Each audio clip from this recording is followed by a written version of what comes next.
Hello everyone, myself Avinash Matish या currently pursuing MBBS from PGI Azamgarh. तो आज हम लोग अपने डीपीपी नंबर 31, 32, 33, 34, 35 5 डीपीपी करेंगे। लगभग अगर एक डीपीपी में 15 क्वेश्चन मानते हैं तो 75 से 80 क्वेश्चन इसमें टोटल हम लोग करने जा रहे हैं। और आई होप कि तुम लोग कर रहे होगे डीपीपी, क्योंकि डीपीपी की तुमको कीमत एग्ज़ाम के दिन तुम्हें पता चलेगी। अगर तुम लोगों ने कर लिया होता तुम्हारा पेपर कितना अच्छा हो गया होता। ठीक है, मैं फिर से रिमाइंड करवा रहा हूँ, टोटल 1700 से 1800 क्वेश्चन होंगे डीपीपी में। तुम्हें क्या लगता है 1700 1800 क्वेश्चन में से तुम्हारा 45 क्वेश्चन जो बनेगा उसमें 20-25 क्वेश्चन एज इट इज़ नहीं फंस जाएंगे? इसमें से फंस जाएंगे। ठीक है, तो 80 इंपॉर्टेंट टॉपिक जो लोग अच्छे से फॉलो कर रहे हैं, अच्छे से फॉलो करके डीपीपी करते रहिए साथ में। ठीक है, चलिए स्टार्ट करते हैं।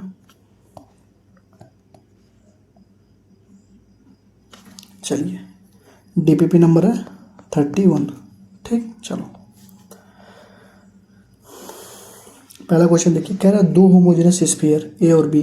चलो भैया, होमोजेनस का मतलब क्या है? एक साथ जो है लगा दो दोनों को, एक ये दो।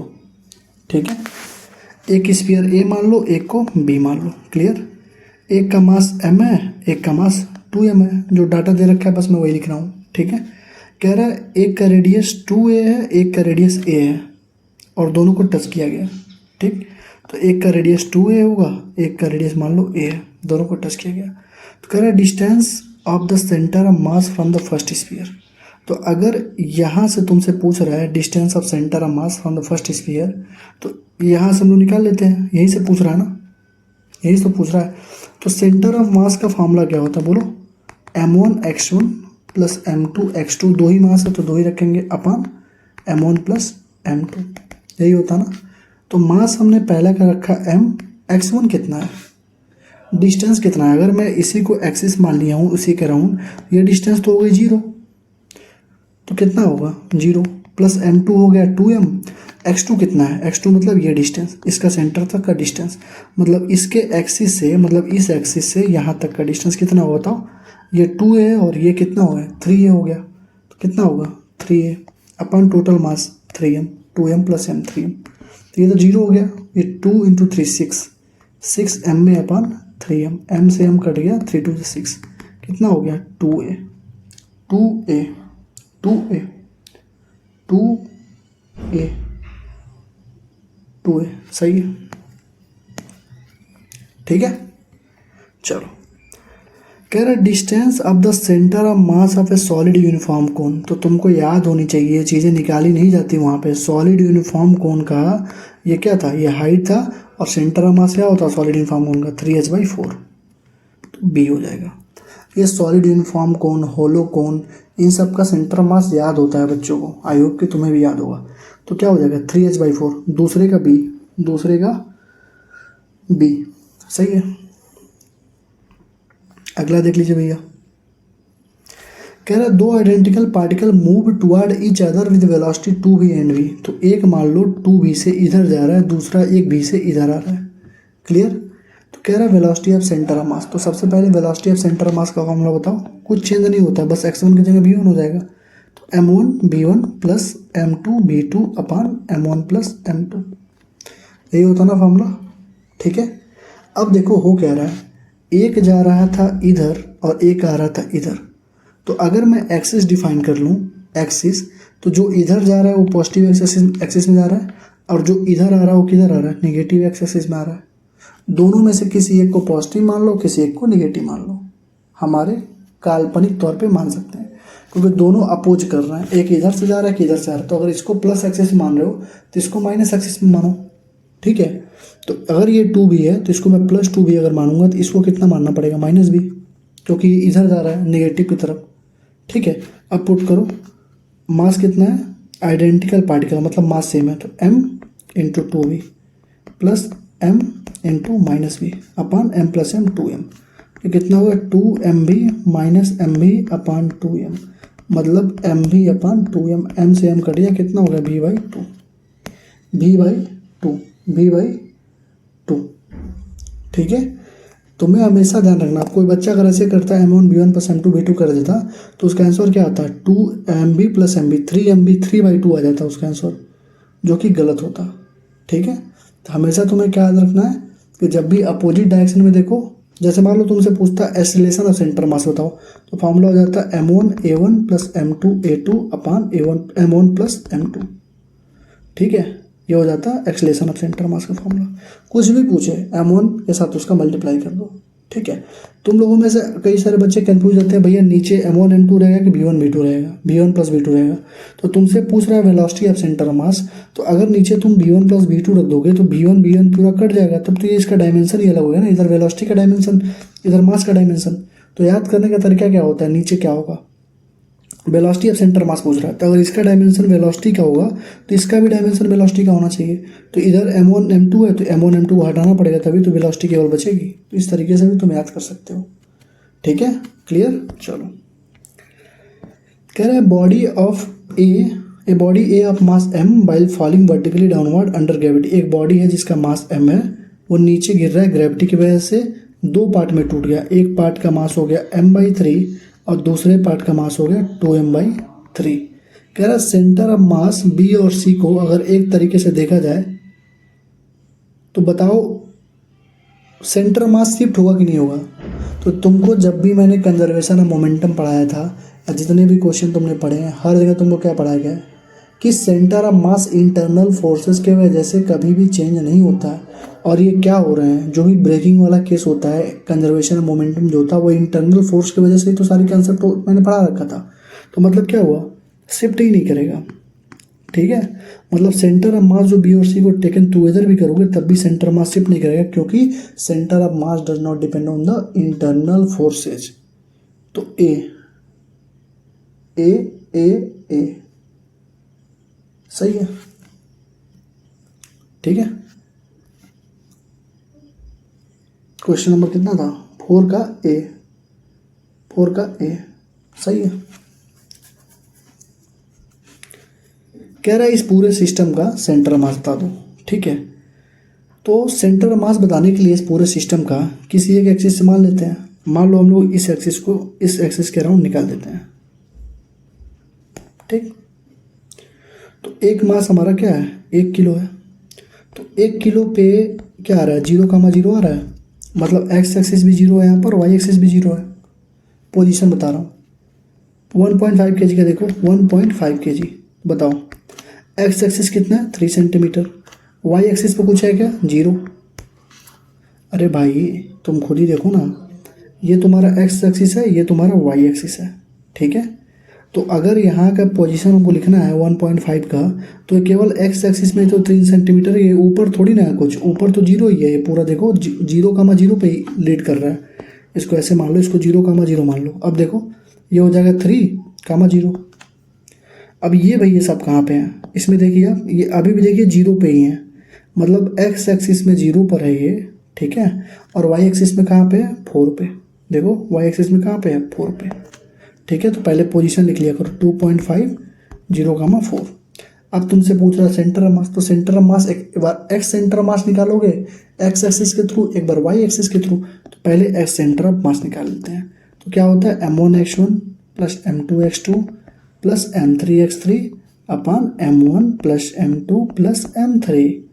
m1 कितना था, 1 kg था, x1 कितना है, 0, तो ये 1 × 0 प्लस m2 कितना है, 1.5, x1 कितना है, 3 प्लस 2.5 × 0, क्योंकि x3 क्या है, 0 है, देखो 0 एक्सिस पे है। अपन टोटल मास 2.5 और 1.5, 4 हुआ, 1 5। ठीक, सॉल्व कर लो इसको, ये 1.5 दिया 45, 4.5 अपान 5 मतलब 0.9। और वाई सेंटर मास निकाल लो, वाई इसी तरीके से m1x1 मतलब 1 × y1 0 है, m1 y1 plus m2 y2, m2 1.5 है, y2 अभी भी 0 है, प्लस m3 y3 2.5 × 4 अपान 5 मतलब 10/5, मतलब कितना हो गया, 2 हो गया। मतलब सेंटर ऑफ मास कहाँ पे होगा, 0.9, 2 पे होगा, 0.9, 2 पे होगा, 0.9, 2 पे होगा। इसमें कुछ ऑप्शन नहीं दे रखा है। ठीक है, तो 0.9, 2 पे होगा। ठीक है, एक बार एक्स एक्सिस में निकाल लो, एक बार वाई एक्सिस में निकाल लो। ठीक, ये देखो भाई, ये one of the most universal question है जो हर बार तुमको नीट के एग्जाम में दिखेगा, एनसीईआरटी के एग्जाम्पल में दिखेगा, जेमेंस में दिखेगा, एम्स में दिखेगा, हर जगह आपको दिखेगा।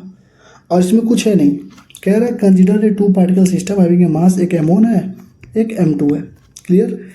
कह रहा है if the first particle is push toward the centre of mass through distance d, अगर इसको तुम सेंटर ऑफ मास की तरफ डिस्टेंस d से पुश कर रहे हो तो by what distance through the second particle is move, तो ये सेकेंड वाला पार्टिकल कितना मूव करना चाहिए, so as to keep the same position, centre of mass को सेम रखना है, मतलब डेल्टा से एक्स सेंटर ऑफ मास को क्या रखना है, 0 रखना है, सेम रखना है, मतलब चेंज क्या होगा सेंटर मास में 0। और सेंटर मास का फॉर्मूला क्या होता है, m1x1 plus m2x2 upon m1 plus m2 equal to 0। तो ये पूरा इधर जाएगा 0 हो जाएगा, तो बचेगा क्या m1x1 plus m2x2 equal to 0। Clear. तो m1 इंटू x1 d मान लो इसको, plus m2 into x2 equal to 0। तो m1d इजक्वल टू माइनस में m2 इंटू x2, तो x2 क्या हो गया m1 अपान m2 माइनस में इंटू डी, तो m1 अपान m2 इंटू डी, m1 अपान m2 इंटू डी, m1 अपान m2 इंटू डी सी।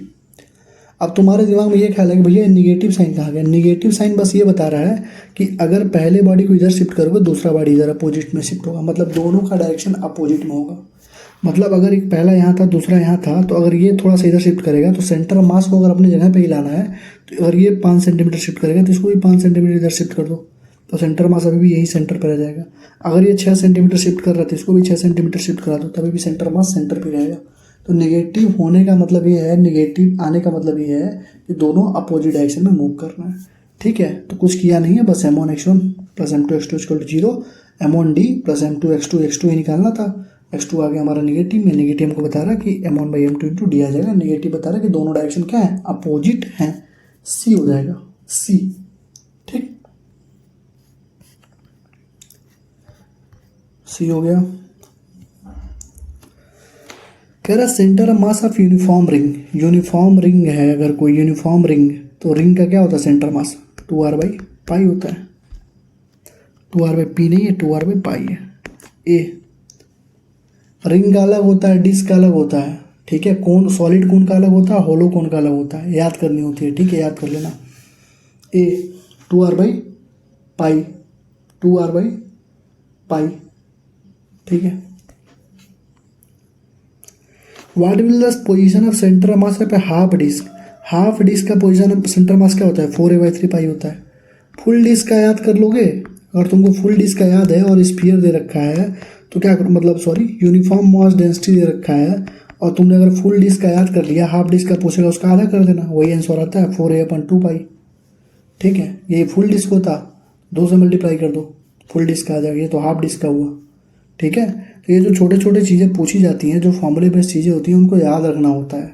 ठीक है, इसमें कोई मतलब ऐसा नहीं है कि तुम मतलब याद ही नहीं करोगे, वहाँ पे इसको अगर डेरिवेशन करने बैठोगे डिराइव करके पूरा लगाते लगाते जाओगे तो तुम्हारे सिलेबस में है नहीं डेरिवेशन इसका, तो तुम 2 पेज में भी कर लोगे ना तब भी तुम्हारा आंसर नहीं आएगा। वो मैथमेटिक्स का ही कंसेप्ट है पूरा, तो तुमको बस डाटा याद रखना होता है। ठीक है, चलो अगला देखो, कह रहा 3 ब्रिक्स हैं, लेंथ l है, मास m है और अरेंज हुए हैं इस तरीके से, तो बता दो डिस्टेंस सेंटर ऑफ मास से कितनी होगी वॉल से, सेंटर ऑफ मास की डिस्टेंस बता दो वॉल से। देखो ये डिस्टेंस कितना है l/2 है क्योंकि तुमने l/2 शिफ्ट किया है। ये डिस्टेंस कितना है l/4 है क्योंकि तुमने उधर वाले ब्रिक को l/4 शिफ्ट किया है। ठीक है, क्लियर है। तो इसका सेंटर यहाँ पे होगा, इसका सेंटर यहाँ पे होगा, इसका सेंटर कहीं यहाँ पे होगा। क्लियर है। अगर इसको 1 2 3 मान लो तो पहले का सेंटर कहाँ पे है l/2 पे, दूसरे का सेंटर कहाँ पे होगा, देखो दूसरे का सेंटर कहाँ पे होगा, यहाँ पे होगा, मतलब ये पूरी डिस्टेंस कितनी है यहाँ से यहाँ तक, बोलो l ही है तो l पे होगा। तीसरे का सेंटर कहाँ पे होगा, देखो ये पूरी डिस्टेंस यहाँ तक क्या है l है और ये इतना डिस्टेंस कितना होगा l/4 क्योंकि l/4 की शिफ्टिंग हो रही है, l/4 l/4 l/4 l/4।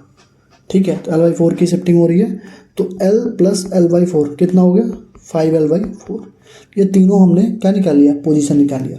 अब कह रहा है सेंटर मास बता दो, तो बस सेंटर मास खत्म हो गया, m1x1 plus m2x2 plus m3x3 अपान m1 plus m2 plus m3। m1x1 कितना है, मास तो m ही था, x1 कितना है l/2 प्लस मास तो m ही था, दूसरा l है, प्लस मास तो m ही था, तीसरा था 5l/4 और नीचे तीनों मास बराबर है तो 3m के बराबर हो गए। क्लियर। सॉल्व कर दो भैया, m को कॉमन ले लो तो क्या बचेगा l/2 plus l plus 5l/4 और नीचे होगा 3m, m से m काट दो, बचेगा क्या l/2, इसको ले लो क्या एलसीएम ले लो, 2 और 4 का एलसीएम कितना आएगा, 2 एक कम 2, 2 दूना 4, 4 ही आएगा। ठीक है, 4 आ गया, 2 दूना 4, 2 प्लस 1 चौको 4, 4 प्लस 5, 2 4 6 5 11, 11/4 और नीचे ऑलरेडी 3 है, 11/12l, 11/12l सही है, डी हो जाएगा। ठीक है, इस क्वेश्चन में कुछ भी था नहीं, कोई इसमें दम नहीं था, बस देखो ऑलरेडी तुमने देखा ये पहले से लाइन खींची हुई, देखो मैं पहले इसको सॉल्व कर रहा था, मैं कंफ्यूज हो गया था। ठीक है, मैं जहाँ कंफ्यूज हो रहा था बार बार 3l/4 मेरा आंसर आ रहा था, जबकि ये 5l/4 होगा, क्योंकि देखो ये पूरा l शिफ्टिंग हुआ है यहाँ तक, l/4 l प्लस l/4 कितना हो गया, 5l/4 हो गया। ठीक है, तो ये हमारा हो गया भैया सेंटर ऑफ मास, मतलब डीपीपी नंबर 31। डीपीपी नंबर 32 क्या थी, पुल्ली ब्लॉक थी ना, डीपीपी नंबर 32 पुल्ली ब्लॉक। ठीक है भैया, पुल्ली ब्लॉक खोजते हैं भैया, पुल्ली ब्लॉक ये लो। आगे बढ़ने से पहले थोड़ा सा कोर्सेज के बारे में बता देना चाहता हूँ अपने। ठीक है, जो भी ये डीपीपी वगैरह चल रही है, तुमको ये भी सोच रहे होगे तुम लोग कि मतलब इसका पूरा फुल लेक्चर कहाँ पे है। लेक्चर देखने के बाद जो डीपीपी करता है इंसान, जहाँ मैं बार बार बोल रहा हूँ कि पहले 80 इंपॉर्टेंट टॉपिक करके आओ, तो हमारा एक पूरा प्रॉपर कोर्स भी है 80 इंपॉर्टेंट टॉपिक फिजिक्स का, जिसमें ये जो सारे 80 इंपॉर्टेंट टॉपिक्स हैं उनके लेक्चर्स, मतलब पूरे पहले नोट्स, फिर उसकी ट्रिक्स, उसके सारे टिप्स, उसके बाद हर टॉपिक पे 30 से 40 क्वेश्चन प्रैक्टिस कराया गया है। अराउंड मतलब 3000 से 4000 क्वेश्चन तुमको यहाँ पे प्रैक्टिस करवाया गया है। ठीक है, और ये इतने ज़्यादा इंपॉर्टेंट है कि हर साल इससे क्वेश्चन आते ही आते हैं। नीट 2023 में, ठीक है, नीट 2023 में इससे 152 नंबर के क्वेश्चन आए थे, 2024 में 188 आउट ऑफ 200 नंबर के क्वेश्चन आए थे, और 2025 में 136 नंबर के क्वेश्चन आए थे, और अगर विद फार्मूला चलते तो 156 नंबर के क्वेश्चन आए थे। सारे के सारे प्रूफ वीडियो हमारे यूट्यूब पे पड़े हुए हैं, जाके देख सकते हो, क्रॉस वेरीफाई कर सकते हो। ठीक है, तो इसलिए हम बोलते हैं कि 80 इंपॉर्टेंट टॉपिक फिजिक्स अगर कोई बच्चा करता है तो 120 नंबर मिनिमम उसके फिक्स हो जाते हैं। ठीक है, क्योंकि 80 इंपॉर्टेंट टॉपिक नहीं, तुम्हारे पूरे के पूरे 80% सिलेबस होता है। उसी तरीके से हमारा केमिस्ट्री का भी बैच है 80 इंपॉर्टेंट टॉपिक का, इसके भी डेमो लेक्चर पड़े हुए हैं, कोई चाहे तो खरीद सकता है, हमसे पूरा फुल कोर्स भी खरीद सकता है। ठीक है, तो ये जो बैच केमिस्ट्री का है, इसमें तुम्हारे टोटल 60 घंटे के लेक्चर हैं, और फिजिक्स में टोटल 55 घंटे के लेक्चर हैं। दोनों अगर कोई फिजिक्स करता है तो 120 नंबर मिनिमम आएंगे, और कोई केमिस्ट्री और अवतार का पार्ट 3 कर लेता है तो 160 से 180 नंबर उसके गारंटेड है। क्वेश्चन इनऑर्गेनिक ऑर्गेनिक में एच डी फंस जाते हैं, उसके बाहर कुछ पूछा नहीं जाता है। ठीक है, अगर किसी को ये बैचेस चाहिए तो व्हाट्सअप कर दो 7307528981 पे, इस पर व्हाट्सअप करोगे, एक QR जाएगा, बोलोगे भैया बैच चाहिए, QR जाएगा, पे करोगे, स्क्रीनशॉट दोगे तो तुम्हें ग्रुप में ऐड कर दिया जाएगा। प्राइवेट ग्रुप है सारे, वहाँ पे टेलीग्राम पे तुम्हें ऐड करके सारे लेक्चर प्रोवाइड कर दिए जाएंगे। ठीक है, फिजिक्स की फीस है 500, केमिस्ट्री की 250 है, अवतार पार्ट 3 की 250 है। अवतार के पार्ट 3 में हम लोगों ने MCITRP जेमेंस के एजर्सन रीजन स्टेटमेंट बेस्ड वाले सारे क्वेश्चंस के थ्रू पूरा का पूरा चैप्टर रिवाइज करवाया है। ठीक है, अगर तीनों को एक साथ लेता तो 950 रुपीज़ उसकी फीस पड़ेगी। ठीक है, तो व्हाट्सअप कर दो अगर किसी को कोई भी बैच लेना तो। ठीक है, थैंक यू, आगे बढ़ते हैं। डीपीपी नंबर 32 है आपका पुल्ली ब्लॉक सिस्टम, बहुत आसान होता है पुल्ली ब्लॉक सिस्टम। ठीक है, देखिए आप 32 पुल्ली ब्लॉक सिस्टम स्टार्ट करने से सबसे पहला अच्छा क्वेश्चन स्टार्ट करते हैं। ये नीट में पूछा गया था, कई सारे बच्चों ने गलती किया था। ठीक है, देखो कह रहा है कि magnitude of the selection of A and B immediately of the string is cut. अब देखो स्ट्रिंग को कट किया गया, स्ट्रिंग मतलब धागा, इसको नहीं कट किया गया तो स्प्रिंग है, इसको कट किया गया है। ठीक है, तो इसमें कंफ्यूज मत होना, क्योंकि दोनों का आंसर अलग हो जाएगा। जैसे हम लोग कट करते हैं तो ये बी वाला क्या होगा, धड़ाम से नीचे गिर जाएगा, क्योंकि इसके पास तो कुछ है नहीं, स्प्रिंग तो है नहीं। देखो स्प्रिंग वाला क्या कर, जैसे उसको कट करोगे ना, पहले तो ये नीचे था, क्योंकि 3m + m 4mg का मास नीचे लग रहा था, इसको जैसे कट करें ये नीचे, ये जाएगा ऊपर। तो ये ऊपर क्यों गया, क्योंकि इधर स्प्रिंग लगा हुआ है। लेकिन इस बेचारे के पास, इस बुर्बक के पास तो कुछ है ही नहीं, ना घर का है ना घाट का। तो जैसे आप काटेंगे तो बी वाला जो है नीचे जाएगा, किस ग्रेविटी से, जी से जाएगा। क्लियर, क्लियर है, क्लियर है। अब देखिए, अब इसका है क्या, बी वाला तो कन्फर्म है, तो जो इसके सेकंड में जी होगा वही आंसर होगा, ये दोनों तो कभी नहीं होंगे। ठीक, अब या तो ए होगा या तो बी होगा। अब कुछ होशियार बच्चे होते हैं वो ऐसे सॉल्व कर देते हैं, मैं अगर होता तो ए टिक कर देता। क्यों? क्योंकि जी और जी तो कभी आंसर होगा ही नहीं। क्यों? क्योंकि इसमें स्प्रिंग लगा है, जरूर कुछ ना कुछ है, अपोज करेगा। देखो कैसे अपोज करेगा। ये है 3m, ये है m।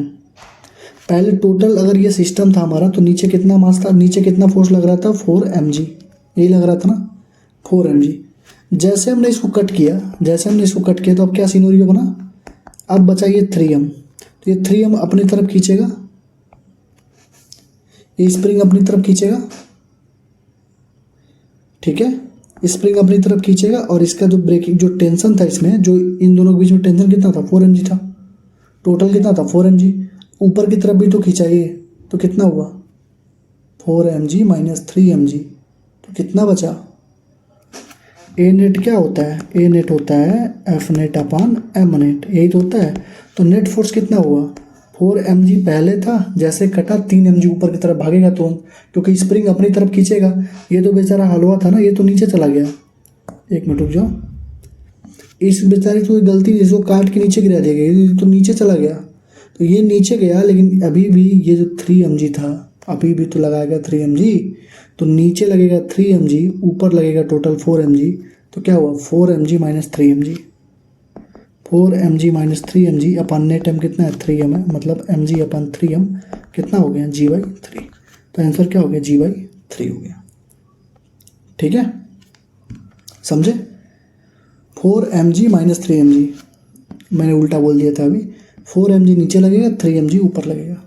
ठीक है, क्योंकि net force 3m plus m 4mg नीचे लग रहा था, स्प्रिंग की वजह से केवल क्या होगा 3mg अपनी तरफ खींचेगा। तो एक्सेलरेशन निकालने का हमेशा मैंने तरीका बताया है, चलाने वाला फोर्स माइनस रोकने वाला फोर्स अपन नेट मास, हर जगह ही लगाएंगे, चलाने वाला फोर्स माइनस रोकने वाला फोर्स अपन नेट मास, हर जगह आंसर आएगा। तो आंसर क्या हो गया g/3 इंटू g/3 और g, पहला पहला पहला पहला पहला, ठीक, पहला ही होगा ना, पहले का पहला, ठीक है। ये क्वेश्चन देखिए भैया, 1 2 3 तीन ब्लॉक हैं, तीनों के 3-3 किलो वेट है, कह रहा है टेंशन बताइए दूसरे और तीसरे में, टेंशन बताइए दूसरे और तीसरे में। तो सबसे पहले आप क्या करेंगे, ए नेट निकालिए। ए नेट क्या होता है, चलाने वाला फोर्स, मैं पिछले वीडियो में बताया था, चलाने वाला फोर्स माइनस रोकने वाला फोर्स अपन एम नेट। अब बताओ चला कौन रहा है इसको, ये दोनों क्या हैं, तुम खुद ही देखो, 3 और 3 6 किलो हो गए ना, भारी हो गए ना, तो ये नीचे ले जाएंगे दोनों, और ये इसको अपोज करेगा। अपोज करने का सेंस क्या है कि 6 किलो नीचे जब खींचेगा तो 3 किलो का जब वजन होगा, इसको अपोज करने की कोशिश करेगा। तो नीचे फोर्स कितना हो गया 6mg, रोकने वाला फोर्स कितना हो गया 3mg। देखो भैया 3g इसका 3g इसका, ठीक है, मास दे ही रखा है ना, 3g लिखते हैं ना, 3mg थोड़ी लिखेंगे, 3g प्लस 3g मतलब 6g, 6g क्या है चलाने वाला फोर्स है, रोकने वाला फोर्स क्या है 3g है, अपन टोटल मास 3 3 9 3 3 3 तीनों का, 6g माइनस 3g कितना हो जाएगा 60 माइनस 30 अपन 9, कितना हो गया भैया 30 अपन 9, यही तो होगा, 3 3 6, तो 6g नीचे 60g, 60 माइनस 30 अपन 9, ठीक है, तो 10 अपन 3 कर लो, क्या दिक्कत, 3 से काट लो, 10 अपन 3 कर लो, ठीक। अब हमको इन दोनों के बीच में बस बताना है, तो हमारा बस एक अलग से डायग्राम बना लो, एक 1 बना लो, एक 2 बना लो और एक 3 बना लो। हमको इन दोनों के बीच में टेंशन पूछा है, तो बताओ ये नीचे जाएगा कि ऊपर जाएगा, बस मुझे इतना बता दो, नीचे जाएगा ऊपर जाएगा। अगर ऊपर जाता, देखो टेंशन तो यहाँ पे है, mg लग रहा है यहाँ पे, तो ये ऊपर जाएगा नीचे, बस मुझे इतना बता दो। तो ये जाएगा नीचे, क्योंकि नीचे की तरफ खींचना स्टार्ट करेगा। तो इक्वेशन क्या बनता है, mg minus T equal to mass into acceleration, mg minus T equal to mass into acceleration. अगर यही टेंशन ऊपर होता है, मगर ये पूरी, अगर मान लो सपोज दैट ये पूरी बॉडी ऊपर जा रही होती, तो इक्वेशन क्या बनता, t minus M G equal to M में बनता था। अभी क्या बना, क्योंकि नीचे जा रहा है तो जो नीचे होता है उसी में से घटाते हैं। हमारा कंसेप्ट क्या है, चलाने वाला फोर्स माइनस रोकने वाला फोर्स, तो चलाएगा कौन इसको, mg चलाएगा, और रोकेगा कौन, जो ऊपर टेंशन लग रहा होगा, तो mg minus T equal to M में जो टेंशन होगा दोनों के बीच में, यही हमसे पूछा है, तो mg कितना है भैया 3g माइनस टेंशन हमसे पूछ रहा है, मास इसका मास कितना है भैया 3 है, इंटू एक्सलेशन कितना है 10/3, 3 से 3 कट गया तो 3g minus 10 equal to T, मतलब 30 minus 10 equal to T, T का वैल्यू कितना आ गया 20 न्यूटन, 20 न्यूटन। ठीक है, कोई सा भी क्वेश्चन पूछे बस चलाने वाला माइनस रोकने वाला कर दो। ये देखो इतना आसान सा क्वेश्चन होता है, लोग इसमें परेशान रहते हैं, पता नहीं क्यों परेशान रहते हैं। तुमसे पूछा होगा किसी दो बीच का, दोनों के बीच का पूछा ना, ए और बी का, मैं कुछ नहीं करूँगा, सबसे पहले क्या निकालूंगा ए नेट, चलाने वाला फोर्स माइनस रोकने वाला फोर्स। चला कौन रहा है, ये वाला फोर्स चला रहा है, इधर से लग रहा है ना 14 न्यूटन, तो चला रहा है 14 न्यूटन। रोकने वाला कोई फोर्स है क्या, रोकेगा कौन, जब कोई फ्रिक्शन रहेगा तब। फ्रिक्शन तो यहाँ पे दे नहीं रखा, तो रोकने वाला कोई फोर्स है ही नहीं। अपन नेट मास, नेट मास कितना होगा 4 2 6 7 किलो, तो एक्सलेशन कितना आ गया 2 मीटर पर सेकंड स्क्वायर। अब दोनों के बीच का चाहिए तो इसका बीडी बना दो, ए का, ए इधर है, 14 न्यूटन इधर लग रहा होगा, टेंशन इधर से लग रहा होगा, हो गया खत्म। बताओ चला कौन रहा है, बताओ बॉडी इधर जा रही है कि इधर जा रही है, तो तुम खुद ही कहोगे ऑब्वियस सी बात है भैया इधर जा रही है, क्योंकि फोर्स इधर लगाया जा रहा है, तो बॉडी इधर जा रही है, तो किस में से किसको घटाएंगे, तो भैया 14 में से टी को घटाइए, क्योंकि चलाने वाला फोर्स 14 है, रोकने वाला टी है, मास इंटू एक्सलेशन। ए का मास कितना था 4 था, उसका एक्सलेशन था 2, तो 14 minus T equal to 8, T equal to कितना होगा 14 में से 8 6 मीटर, 6 न्यूटन। डी तीसरे का, डी तीसरे का भैया, डी तीसरे का, डी तीसरे का, डी। ठीक है, समझे, कुछ कर नहीं रहो, बस चलाने वाला फोर्स माइनस रोकने वाला फोर्स। मैं इतना ही काम करता हूँ, सारा क्वेश्चन अपने आप मेरा बन के तैयार हो जाता है। चलाने वाला फोर्स माइनस रोकने वाला फोर्स। चलाया कौन भैया, ए नेट पहले निकाल लो, 14 था अपन, कोई रोकने वाला था ही नहीं, तो 0, 14 माइनस 0 अपन 7, टोटल मास 2 आ गया। इधर चला रहा है, इधर कुछ न कुछ नॉर्मल रिएक्शन लग रहा होगा या टेंशन लग रहा होगा इसको रोकने के लिए। कॉन्टैक्ट फोर्स के लिए मैंने टेंशन रख दिया, तो इसको नॉर्मल रख लो, कोई दिक्कत नहीं है, नॉर्मल लिख लो, टेंशन रख लो, फोर्स लिख लो, कोई दिक्कत नहीं है। ठीक है, क्लियर। चलो ये क्वेश्चन देखिए भैया, कह रहा P Q R coplanar forces हैं, ठीक है, और एक्टिंग एट ए पॉइंट, इस पॉइंट पे क्या इक्विलिब्रियम पे है। पी की वैल्यू दे रखी है कितनी 1.9318 kg वेट, और साइन थीटा 1 की वैल्यू दे रखी है 0.9659, मतलब कहीं ना कहीं हमारे इन वैल्यूज़ का काम होने वाला है। तो हमसे कह रहा वैल्यू ऑफ आर बता दो, इस आर की वैल्यू बता दो, इस आर की वैल्यू बता दो। तो तुमने एक पढ़ा होगा लॉ ऑफ कोसाइंस बोलते हैं, या तुमने एनएलएम में मैंने भी पढ़ा रखा है, 80 इंपॉर्टेंट टॉपिक में, अवतार में, हर जगह पढ़ा रखा है।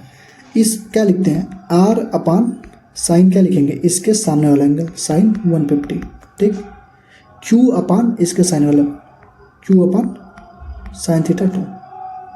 कौन हल्ला कर रहा है यार, बर्थडे, अच्छा किसी का बर्थडे है, ठीक है, क्यू अपान साइन थीटा 2, और पी अपान साइन थीटा 1 लिख सकते हैं क्या।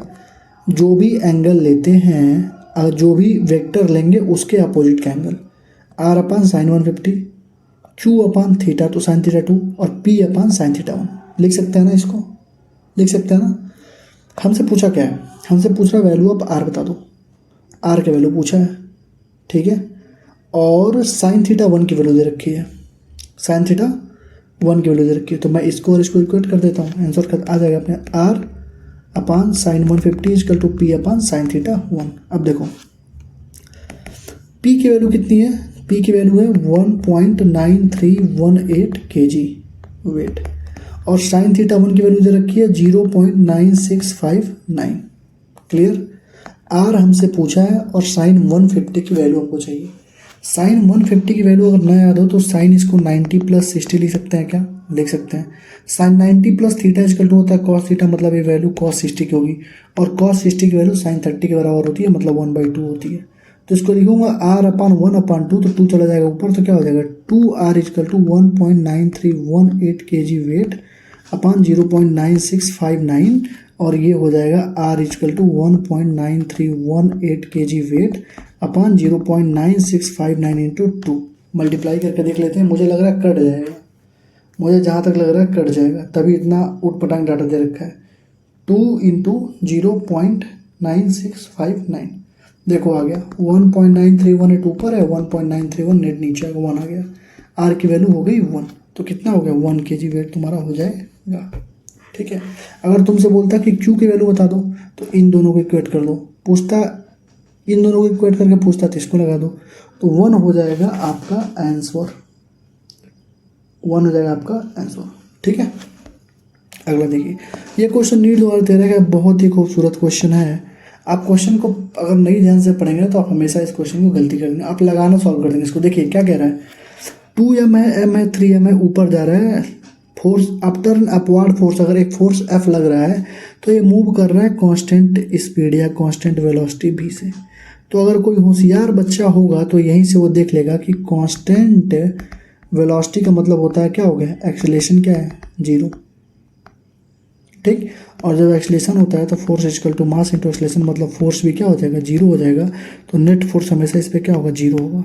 अब कोई ओवर स्मार्ट बच्चा रहेगा तो वो अगर इसको नहीं पढ़ेगा कांस्टेंट स्पीड को, तो ये फिर पूरी तरीके से उसको, अब कहेगा कि अविनाश भैया ने बताया था कि ए नेट इक्वल टू होता है एफ नेट बाई मास, तो चलाने वाला फोर्स है एफ और रोकने वाला फोर्स है मास m, 2m, 3m, मतलब 6mg नीचे लग रहा है। तो हम लोग पहले निकाल लेंगे ए नेट निकालेंगे एफ नेट अपान एम नेट।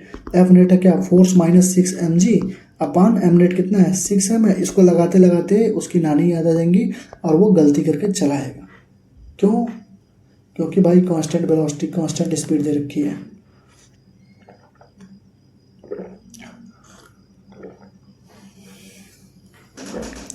जब अवतार सीरीज के फॉर्मूले खोलोगे ना तो वहाँ पे लिखा होगा कि जब भी वेलोसिटी कांस्टेंट होगी तो एक्सेलेरेशन 0 होगी, तो वहाँ पे आंसर 0 टिक करना है। तो वो चीज़ें तुमको क्या लगता है मैंने कहाँ से लिखी है, सब मैंने यहीं से लिखी है। PYQ से, एम्स के क्वेश्चन करते टाइम, JEE से क्वेश्चन करते टाइम, जहाँ जहाँ ट्रिक्स मिली, छोटी छोटी बातें मिली, यहीं से लिखे हैं। 0 0 0। ठीक है,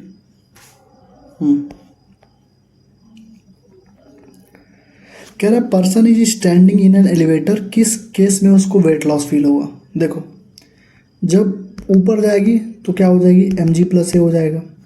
जब डाउन जाएगा तो क्या हो जाएगा, mg माइनस ए हो जाएगा। और जब भी वेट लॉस हो तो उसको क्या फील होगा, बोलो, कि जो नॉर्मल आ रहा है वो क्या है, लेस देन डब्ल्यू जी है, लेस देन डब्ल्यू बोलो, नॉर्मल आ रहा क्या है, less than W, less than M G, तभी तो वेट लॉस उसको फील होगा। अगर normal reaction greater than M G हो गया, इसका मतलब क्या हुआ, उसको हैवी फील होगा, उसको लगेगा अगर वो 50 किलो है तो रीडिंग उसमें 55 किलो दिखाई देगी। लेकिन अगर normal less than M G है तो अगर वो 50 किलो का है तो उसको 46-47 किलो दिखाई देगा। तो मतलब डाउन जाने पे उसको घटता हुआ दिखाई देगा। तो elevator moves downward with constant acceleration, B B.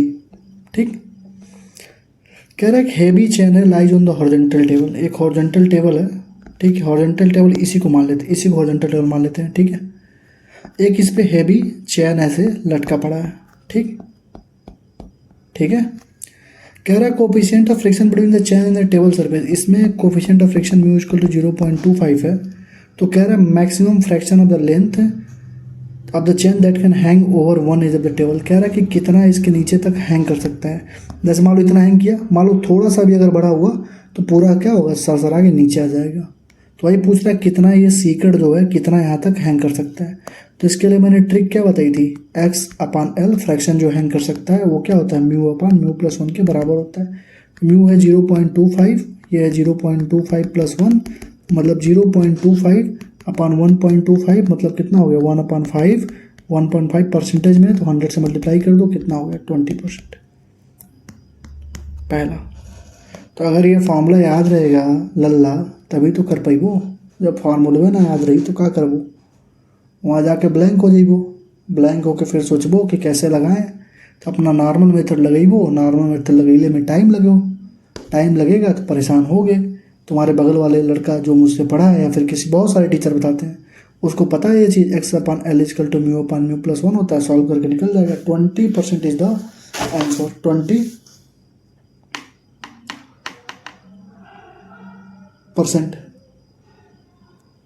20%,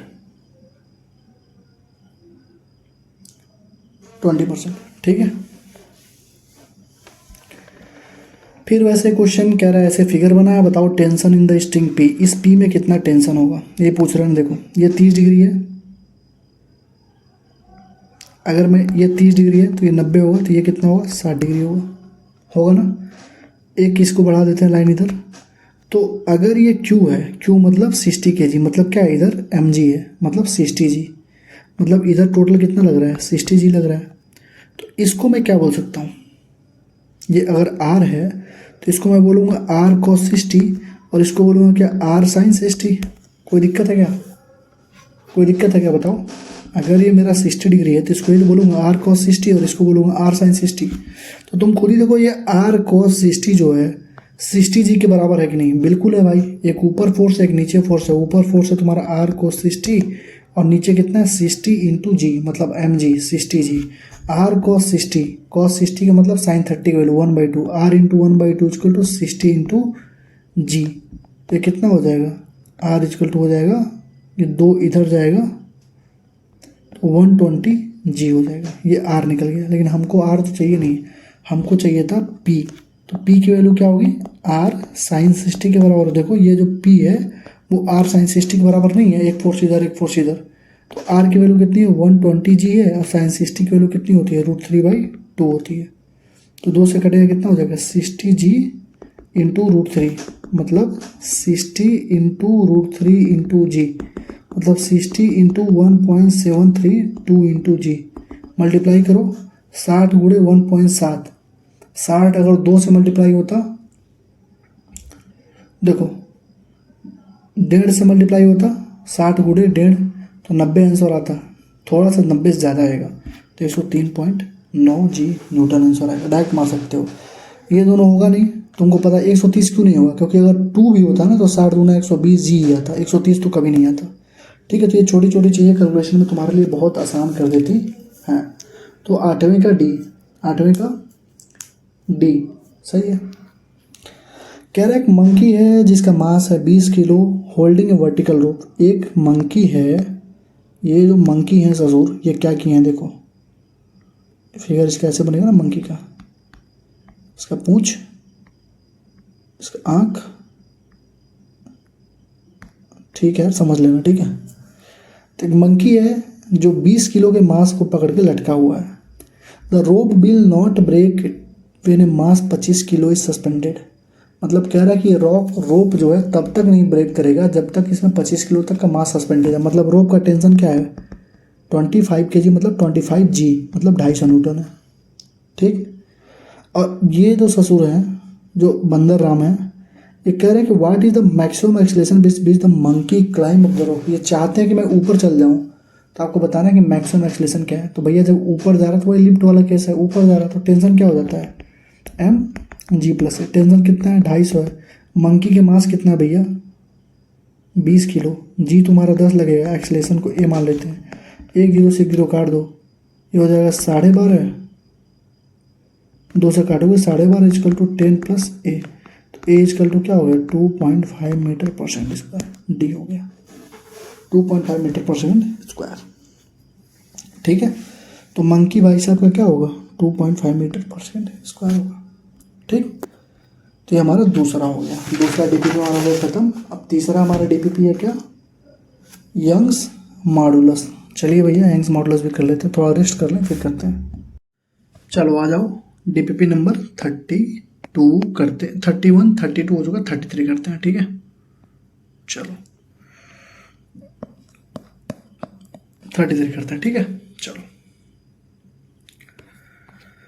पहला क्वेश्चन देखिए आप लोग, कह रहा है breaking stress of a wire depends upon. बताओ ब्रेकिंग स्ट्रेस किस पे डिपेंड करता है, ब्रेकिंग स्ट्रेस क्या है, ब्रेकिंग स्ट्रेस प्रॉपर्टी किसकी है, breaking stress is the property of a material. वो उस पर्टिकुलर मटेरियल की प्रॉपर्टी है, तो ना वो लेंथ पे डिपेंड करेगी, ना रेडियस पे, क्रॉस सेक्शन पे भी नहीं, किस पे डिपेंड करेगी, मटेरियल ऑफ द वायर पे। ठीक है, क्लियर है। पहले का बी बी सही है। कह रहा है अगर किसी वायर को एक्सटेंड किया गया न्यू लेंथ एल तक to a new length L, तो बताइए वर्क डन क्या होगा। तो भैया वर्क डन का पहले आप फॉर्मूला बता दो। वर्क डन फॉर्मूला क्या होता है, half into force into delta L. ये फार्मूला होता है, ये होता है ना। फोर्स का फार्मूला क्या होता है? फोर्स का फार्मूला होता है Y A delta L by L, यही होता है। तो अगर मैं फोर्स के फार्मूले यहाँ पुट कर दूँ, चूंकि मुझे देख रहा है वाई ए के टर्म में दे रखा है, इसलिए मैं क्या करूँगा, वाई ए के टर्म में दे रखा है, यंग मॉडुलस के टर्म में दे रखा है, तो मैं क्या करूँगा, equal to half into force कहीं रखूँगा Y A delta L upon L into delta L, क्योंकि डेल्टा एल पहले से है। इसको क्या करूँगा, half Y A upon L, ये डेल्टा एल का स्क्वायर, यही होगा ना। तो आंसर आ गया half Y A upon L. अब डेल्टा एल क्या होगा, डेल्टा एल क्या हो जाएगा, L minus L dash square. कौन सा आंसर होगा, हाफ, ये खत्म, ये टू खत्म, सी हो जाएगा। Half Y A L, L minus L, दूसरे का सी, दूसरे का सी। ठीक है, तुम अगर चाहते तो डायरेक्ट टिक कर सकते थे, क्योंकि फॉर्मूले में हाफ ही आता है। देखो कहीं पर भी हाफ नहीं था, तो तुम चाहते अगर तो डायरेक्ट भी टिक कर सकते थे। ठीक है, चलो। कह रहा है कि स्टील वायर है जिसका क्रॉस सेक्शन है 3 सेंटीमीटर स्क्वायर, उसका इलास्टिक लिमिट है कितना, इलास्टिक लिमिट कितना है 2.4 into 10⁸। Maximum upward acceleration that can be given two bars हो गई। देखो ये दो चीज़ों को मैच करके क्वेश्चन बनाया और ये अच्छा क्वेश्चन है। ये नीट के लेवल का क्वेश्चन है ही नहीं, ये दो कॉन्सेप्ट को मर्ज करके अच्छा क्वेश्चन बनाया है। या तो ये एम्स का क्वेश्चन है या तो जेई का क्वेश्चन है, मुझे लग रहा है एम्स का ही क्वेश्चन है ये। ठीक है, क्योंकि ये देखो एलिवेटर ऊपर जा रहा है नीचे आ रहा है, not X is not to exceed 1/3 of the elastic limit. कह रहा है कि मैक्सिमम अपवर्ड एक्सेलरेशन कितना दिया जाए, गिवन टू 1200 किलो, एलिवेटर का वेट कितना है 1200 किलो है, so that if the stress is not to exceed 1/3 of the elastic limit, 1/3 से ज़्यादा ना हो। तो हमको इलास्टिक लिमिट पहले कितना दे रखा है, ई एल से मैं दिखा रहा हूँ, इलास्टिक लिमिट ऐसे लिख रहा हूँ, इलास्टिक लिमिट कितना दे रखा है 2.4 इंटू 10⁸। 1/3 हमको चाहिए, तो कितना हो जाएगा 0.8 इंटू 10⁸ हमारा इलास्टिक लिमिट हमारा हो जाएगा। हमसे कह रहा है मैक्सिमम अपवर्ड बता दो। पहले एरिया देखो कितना दे रखा है, एरिया दे रखा है 3 सेंटीमीटर स्क्वायर, तो इसका मतलब क्या होगा 3 × 10⁻⁻⁴ मीटर स्क्वायर, क्योंकि सब कुछ मीटर सब कुछ एसआई यूनिट में दे रखा है, तो करना ही पड़ेगा। इलास्टिक लिमिट हमारे पास हो गया, एरिया हो गया हमारे पास। अब देखो, अब तुम खुद सोचो, थोड़ा सा दिमाग लगाओ, एलिवेटर कहाँ जा रहा है, ऊपर जा रहा है। तो हमसे कह रहा है कि कितना हमारे पास maximum upward acceleration that can be given, मतलब कितना अपवर्ड एक्सेलरेशन जो हमको देना चाहिए। मतलब ऊपर जा रहा है तो हमारा कहीं ना कहीं फार्मूला क्या होगा, टेंशन इक्वल टू mg+a होगा, ये होना है। हमको अगर कहीं से टेंशन का पता लग जाए तो हम निकाल लेंगे। टेंशन का पता लग जाए तो मास हमको दिया ही है, जी हमको मालूम है, एक्सेलरेशन हम निकाल लेंगे। एक्सेलरेशन पूछ रहा है हमसे, तो टेंशन कैसे निकालोगे, टेंशन कैसे निकालोगे बताओ। स्ट्रेस इक्वल टू क्या होता है Munna, tension upon area. Tension क्या है, फोर्स ही तो है। टेंशन क्या है, फोर्स ही तो है। स्ट्रेस का फॉर्मूला क्या होता है, फोर्स अपॉन एरिया। फोर्स की जगह टेंशन रख दो, टेंशन अपॉन एरिया। टेंशन क्या हो जाएगा, स्ट्रेस इंटू एरिया हो जाएगा। स्ट्रेस कितना दे रखा है बताओ, स्ट्रेस कितना दे रखा है 0.8 इंटू 10⁸। अब आधे बच्चे इसमें इतने कंफ्यूज होंगे, इलास्टिक लिमिट का मतलब क्या होता है। इलास्टिक लिमिट का मतलब होता है स्ट्रेस, स्ट्रेस का ही दूसरा नाम इलास्टिक लिमिट है। तो इलास्टिक लिमिट क्या 2.4 इंटू 10⁸ जो है इलास्टिक लिमिट स्ट्रेस है। उसमें से पहले क्वेश्चन में कह रहा है कि 1/3 से ज़्यादा नहीं होना चाहिए, तो 1/3 हमने पहले निकाल लिया। एरिया हमको मालूम है, हमने फॉर्मूला देखा T = mg+a वाला लगेगा यहाँ पे, क्योंकि ऊपर जा रहा है एलिवेटर। तो अगर हमको कहीं से एक्सेलरेशन हमसे पूछा है, अगर कहीं से हमको टेंशन निकल जाए तो काम हमारा खत्म है। तो स्ट्रेस इंटू एरिया, तो 0.8 इंटू 10⁸, और एरिया कितना 3 × 10⁻⁴। तो कितना हो 3 × 24, 2.4 इंटू 10⁻⁴। तो कितना हो गया 2.4 इंटू 10⁻⁴ हो गया। पुट कर दो भाई, 2.4 इंटू 10⁻⁴ इक्वल टू मास। मास कितना था 1200, 1200 इंटू 10 + a, जी के वैल्यू 10 पुट कर दो। देखो 2 0 से 2 0 कट जाएगा, तो ये कितना बचेगा 2.4 इंटू 100, मतलब कितना बचेगा 240 equal to 10 + a into 12 into 12 से काटोगे बचेगा 20, 20 इक्वल टू 10 + a। तो a की वैल्यू कितना हो जाएगा 20 - 10 कितना आ गया 10 आ गया क्या, 10 मीटर/सेकंड बी आ गया। ठीक है, देखो कितना भी टफ क्वेश्चन पूछेगा फार्मूले के बाहर तो जाएगा नहीं, फार्मूला ही रहेगा, बस तुमको लैंग्वेज समझनी है। अब जैसे मैं इतना जल्दी क्यों क्वेश्चन को सॉल्व कर ले रहा हूँ, क्योंकि प्रैक्टिस हो चुकी है यार। 1200 किलो का है, कह रहा है ऊपर जाएगा मैक्सिमम अपवर्ड एक्सीलरेशन, ऊपर जाएगा तो टेंशन इक्वल टू हो जाता है mg प्लस ए, और नीचे जाएगा तो टेंशन इक्वल टू हो जाता है mg माइनस ए। अब मैंने सोचा क्या, इसी को बोलते हैं रिवर्स टेक्निक मेथड। अगर तुमको पहले पता है tension equal to mg plus A होता है, अब तुम देखो टेंशन निकालना पड़ेगा तुमको। टेंशन कैसे निकालोगे, तो उल्टा जाओ, स्ट्रेस दे रखा है, एरिया दे रखा है, तो स्ट्रेस इंटू एरिया निकाल लो। रिवर्स टेक्निक मेथड को कैसे यूज़ करना है उसके ऊपर मैं वीडियो डाल दूंगा, ठीक है। PDF रेडी कर लिया हूँ, वीडियो बना दूंगा कैसे तुम रिवर्स टेक्निक मेथड का यूज़ करके क्वेश्चंस को बहुत आसानी से सॉल्व कर सकते हो, ठीक है। क्लियर। अगला देखो, कह रहा है कि for a constant hydraulic stress P with the bulk modulus B the fractional change in the volume of engine. भाई डेल्टा V बाई V क्या होता है, P अपन B होता है पहला, चौथे का पहला। ये तो फॉर्मूला है यार, नीट में भी पूछा गया, 2015 एम्स का क्वेश्चन होगा और नीट में भी पूछा गया है। Delta B by B equal to P by B JEE Main से पूछा गया, और हर जगह जब जब तुम एग्जाम देने जाओगे तो वहाँ पूछा जाएगा, ठीक। कह रहा है यस स्ट्रेस है, वाई यंग मॉडुलस है, तो energy stored per unit volume क्या होगा, तो एनर्जी स्टोर्ड क्या होता है, एस स्क्वायर अपन 2y होता है, ए हो जाएगा, एस स्क्वायर अपन 2y होता है, ठीक। क्लियर। चलो, अरे यार ये फार्मूला होता है यार अरे यार देखो, एनर्जी स्टोर क्या होता है, half into stress into strain होता है, तो क्या लिख सकते हो, हाफ इंटू एस, और स्ट्रेन की जगह क्या लिखोगे, एस अपन वाई लिख सकते हो। अरे भाई गामा इक्वल टू क्या होता है, स्ट्रेस अपन स्ट्रेन होता है कि नहीं होता है, तो स्ट्रेन की जगह क्या लिख सकते हो, स्ट्रेस अपन गामा नहीं लिख सकते हो, तो देखो स्ट्रेस अपन गामा लिख दिया तो क्या आ गया, एस स्क्वायर अपन 2y हो नहीं गया। या तो निकाल लो या तो याद कर लो, याद करना ज़्यादा आसान होता है, ठीक है। एस स्क्वायर अपन 2y, ठीक है। लॉन्गिट्यूडनल स्ट्रेन किस में पॉसिबल है, केवल सॉलिड्स में पॉसिबल होता है। लॉन्गिट्यूडनल स्ट्रेन मतलब क्या होगा, डेल्टा एल बाई एल, तो कहाँ पॉसिबल होगा, सॉलिड में तो होगा, ठीक है। स्ट्रेस्ड रबर क्या करता है, किस तरीके का एनर्जी स्टोर करता है, जैसे रबर यहाँ तक था पहले, अब वो यहाँ तक हो गया, तो किस तरीके का एनर्जी स्टोर करेगा, काइनेटिक एनर्जी तो करेगा नहीं, क्योंकि उसमें वेलोसिटी थोड़ी ना है, तो अपना सारा एनर्जी किसके टर्म में स्टोर करेगा, पोटेंशियल एनर्जी के टर्म में। तो इंक्रीज पोटेंशियल एनर्जी के टर्म में स्टोर कर लेगा, सही है। क्लियर। तो स्ट्रेस्ड रबर 7वें का बी, ठीक है। चलो, कह रहा है कि spring of force constant 800 newton metre है, मतलब के की वैल्यू दे रखी है 800 न्यूटन पर मीटर।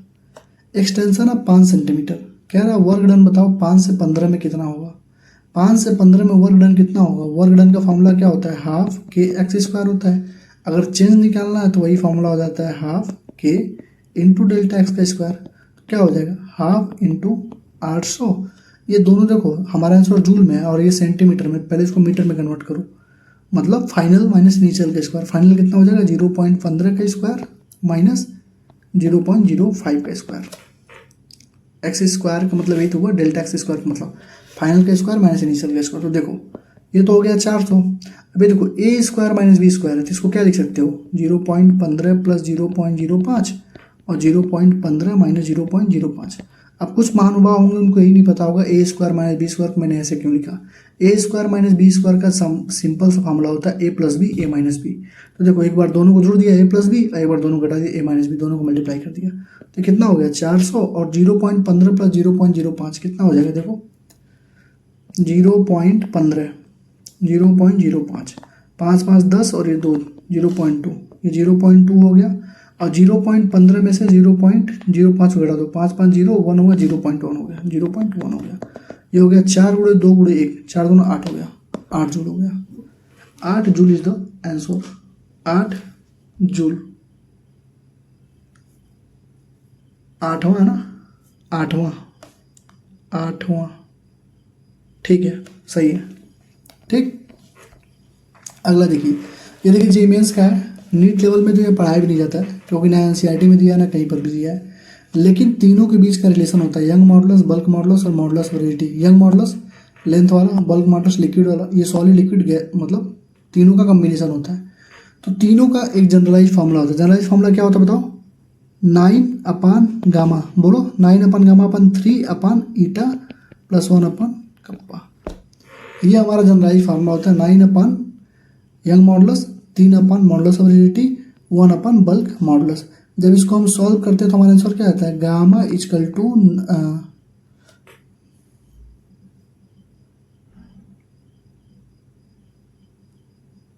9 के हो जाएगा ना यार।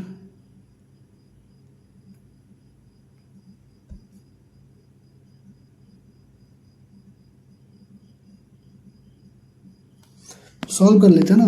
देखो ये बस याद रखना, ठीक है। ये तो तुमसे कुछ भी पूछ सकता है, गामा ईटा के इधर उधर करके पूछ सकता है ना। ये अगर याद है तुमको तो निकाल सकते हो। देखो हमको गामा निकालना है ना। देखो 9 सॉल्व कर लेते हैं ना तुम्हारे सामने। 9 गामा, ये हो जाएगा ईटा और के कॉमन हो जाएंगे, तो ये हो जाएगा 3K प्लस ये हो जाएगा ईटा। ठीक है, क्लियर। तो इसको मैं गामा अपान 9 इजकल टू लिख के ईटा के अपान 3K प्लस ईटा लिख दूँ। गामा इजकल टू जाएगा ना ईटा के into 9 3K plus eta, 3K plus eta मतलब ईटा के 9 3K प्लस ईटा। सारा गलती लग रहा है यार।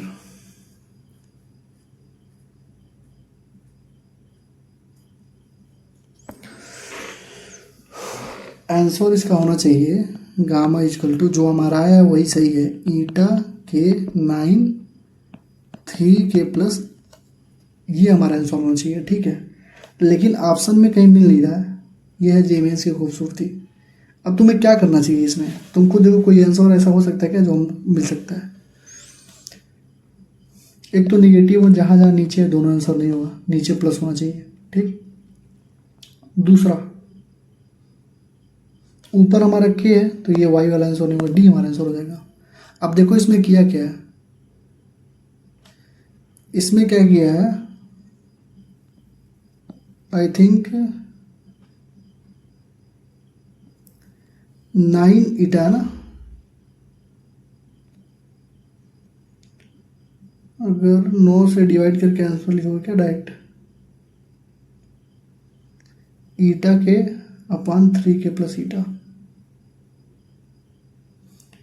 3 से मल्टीप्लाई 3 से डिवाइड अगर कर दिया जाए तो 3 3 या 9 से मल्टीप्लाई और 9 से डिवाइड कर दो तो ये 9 ईटा हो जाएगा। वही काम किया यार। ठीक है, आंसर डी ही हमारा होगा। ठीक है, बस उसने क्या क्या मॉडिफाई कर दिया थोड़ा सा। तुम खुद ही देखो, निगेटिव वाला दोनों ऑप्शन होगा नहीं, क्लियर है। ऊपर के आ रहा है, इसमें वाई आ रहा है तो ये होगा नहीं। ठीक है, नहीं नहीं, ये के निकाला है और वाई तो ये आएगा। अगर के निकाल, एक बार के भी निकाल के देख लेते हैं। ठीक है, एक बार के भी निकाल के देख लेते हैं, हो सकता है इन तीनों में से कोई सही हो जाए, क्योंकि वाई वाला तो यही आंसर आएगा। ठीक है, के निकालते हैं एक बार, थोड़ा टाइम लग जाएगा। ठीक है, कोई दिक्कत नहीं, के निकालते हैं। देखो 9 upon gamma minus 3 upon eta equal to 1 upon K हो जाएगा। ठीक, तो के इजकल टू क्या हो जाएगा, के इजकल टू हो जाएगा, उल्टा कर देना इसको, ऐसे कर देते हैं, रुक जाओ। गामा और ईटा तो कॉमन हो गया, तो ये 9 माइनस 3 इजकल टू 1 अपान के। नीचे तो एन के था, तो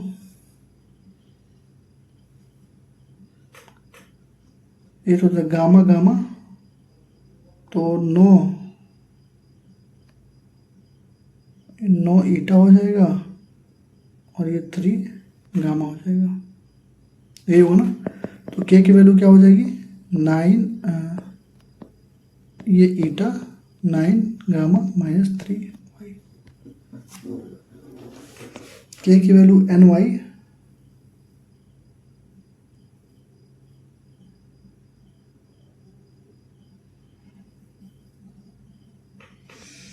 अब मेरे हाथ में एक ही ऑप्शन आ मैं चारों को गलत बोल दूं, क्योंकि मेरे आंसर की में 9 का डी दे रखा है। ठीक है, जो कि पॉसिबल है ही नहीं, डी तो गलत है। और के मैं निकाला हूँ तो के आ रहा है एन वाई अपान 9 वाई माइनस 3 वाई। अगर अगर अगर अगर अगर ये निगेटिव होता तो ये आंसर सही होता। अभी के लिए नन ऑफ द एबव कर लो, नन ऑफ द एबव। ठीक, तुम्हें इतना ताम दाम नहीं करना है, तुम्हें बस ये चीज़ याद रखनी है, 9/eta इजकल टू होता है 3/eta 1+k। ठीक है, क्लियर है। चलो अगला देखो, कह रहा है यंग मॉडुलस है, रोप ऑफ लेंथ है 10 मीटर, एल दे रखा है 10 मीटर, डायमीटर दे रखा है 2 सेंटीमीटर, डायमीटर 2 सेंटीमीटर, और यंग मॉडुलस दे दिया 20 × 10⁻11। If the elongation produce in the rope is 1 centimetre, force applied क्या होगा? तो फोर्स का एक ही फॉर्मूला होता है, गामा ए डेल्टा L/L।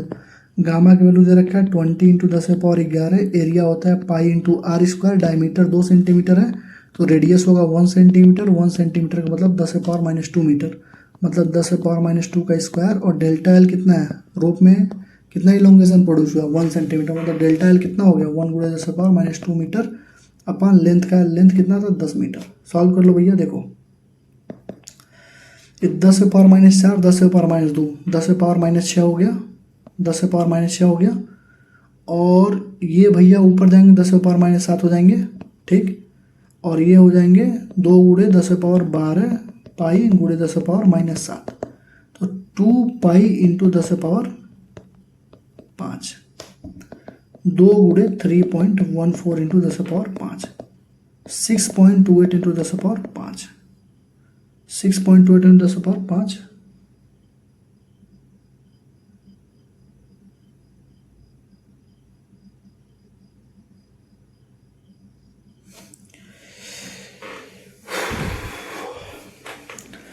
ये देखो मैं भी जैसे मैंने लगा दिया ना 6.28 × 10⁻5, तुम भी टिक करके तुरंत आगे बढ़ते तुम खूब खुशी खुशी आते कि मेरे 45 के 45 सही हो गए, लेकिन घर वहाँ आके जब तुम देखते ना ध्यान से क्वेश्चन हुआ तो -5 नंबर तुम्हारा हो जाता। क्यों होता?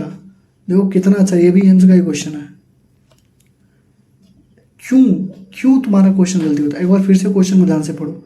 ये जो यूनिट दे रखा है ना यंग मॉडुलस का, देखो छोटा सा यहाँ पे लिखा है डाइन/सेंटीमीटर स्क्वायर है, डाइन/सेंटीमीटर स्क्वायर है, मतलब अगर तुम ये लाए हो तो इसको पहले डाइन में कन्वर्ट कर लो, मतलब यंग मॉडुलस को तुमको डाइन में कन्वर्ट न्यूटन में कन्वर्ट करके सॉल्व करना चाहिए था, या तो फिर पूरा डाइन में ही सॉल्व कर दो, पूरा डाइन में ही सॉल्व कर देता ना, क्या दिक्कत है? एरिया फेरिया कुछ चेंज करने की नीड नहीं थी, सीधे डाइन में ही चेंज कर देते हैं। देखो फोर्स इक्वल टू गामा हो जाएगा 20 × 10⁻11 पाई इंटू एक का स्क्वायर, सेंटीमीटर में ही ना, डाइन सेंटीमीटर, ठीक है, इंटू लेंथ में 1 का चेंज, अपान नीचे कितना होगा 10 मीटर है, मतलब 10 × 100 सेंटीमीटर, कन्फर्म। अब देखो ये 1 2 3 से कटेगा 10⁻8 हो जाएगा, ये हो जाएगा 2 × 10⁻9 इंटू पाई, मतलब 6.28 इंटू 10⁻, गलती हो रहा है क्या कुछ?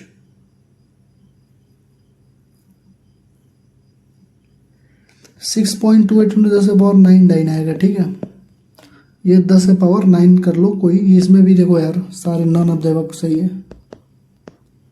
अगर देखो नन ऑफ द अबव मैं जिस भी क्वेश्चन में कह रहा हूँ मैं अपने कैलकुलेशन के बेसिस पे कह रहा हूँ, अगर तुम्हें लग रहा है कि मैंने कहीं पे गलती कर दी है तो कमेंट वाले सेक्शन में ज़रूर बता देना, ठीक है।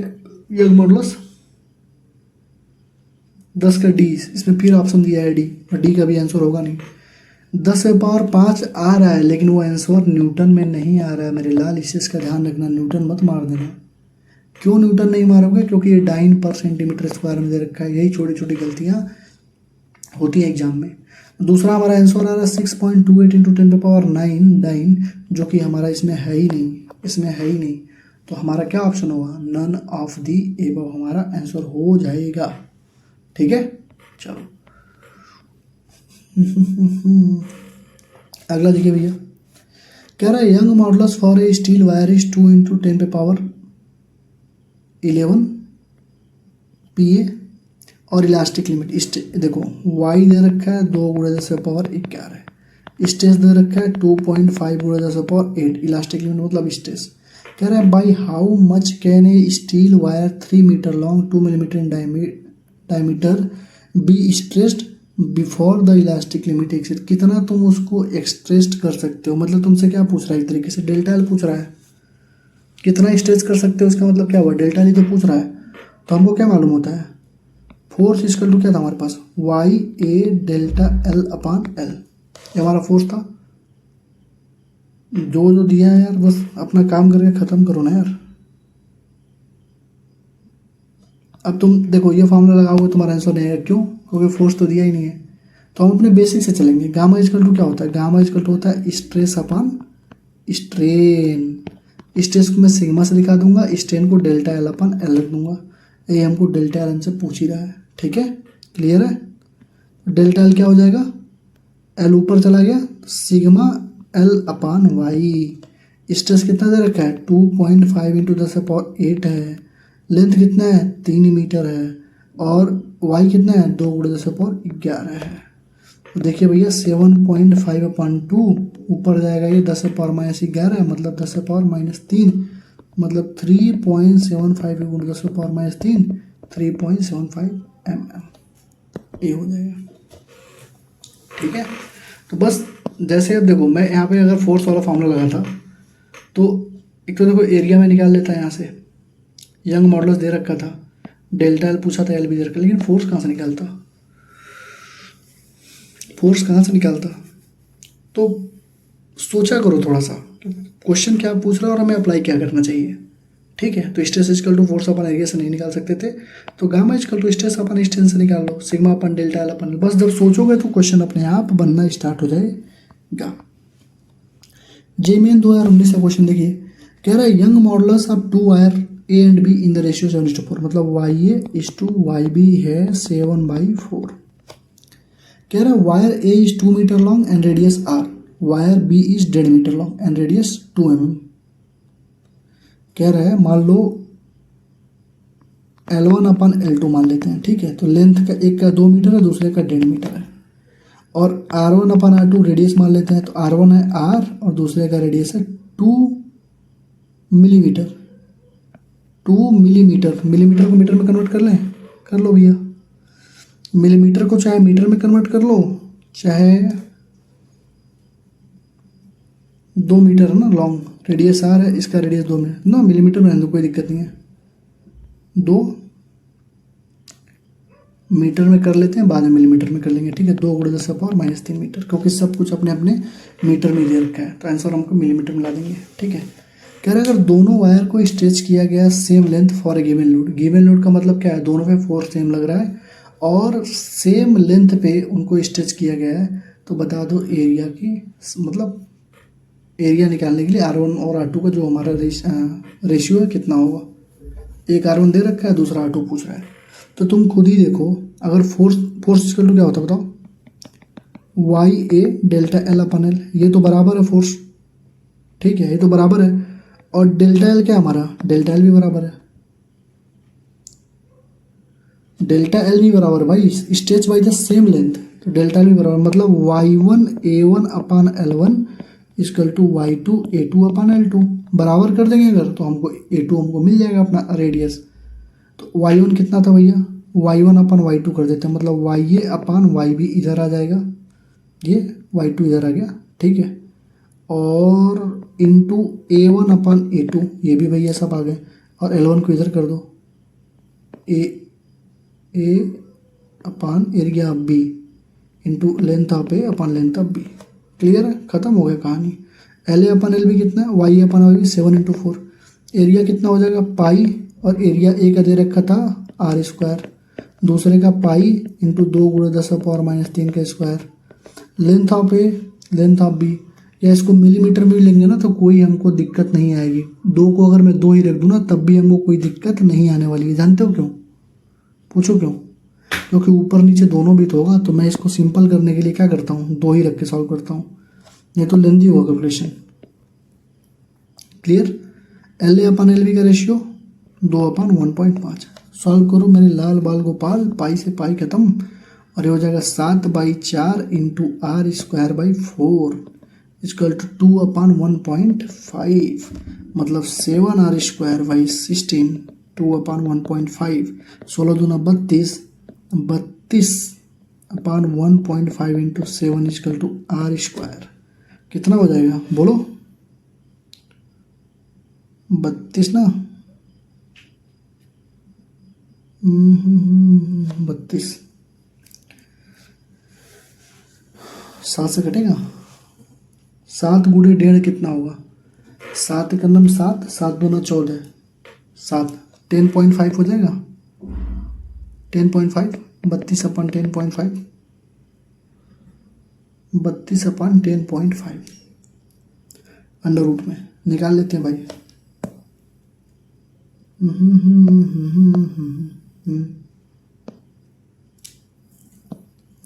32/10.5 3.04 अंडर रूट में 3.04 अंडर रूट में 3.04 1.74 आंसर आ गया।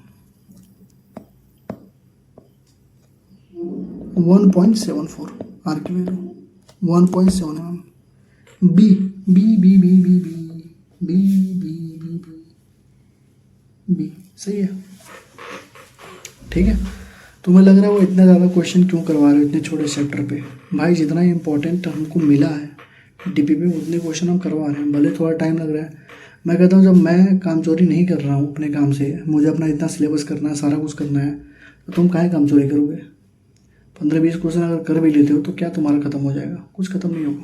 ठीक है, क्लियर है। 1.7 mm।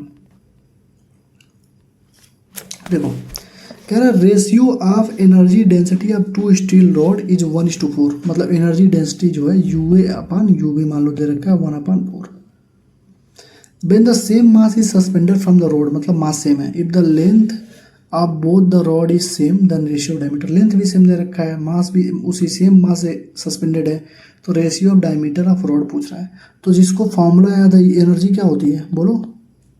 स्ट्रेस का स्क्वायर अपन 2I तुमने पढ़ा था ना। स्ट्रेस क्या होता है? फोर्स अपन एरिया का स्क्वायर, ठीक 2I। तो क्या हो जाएगा? फोर्स का स्क्वायर अपन एरिया का स्क्वायर। तो तुम खुद देखो सेम मेटल है, सेम मतलब मटेरियल, तो Y खत्म।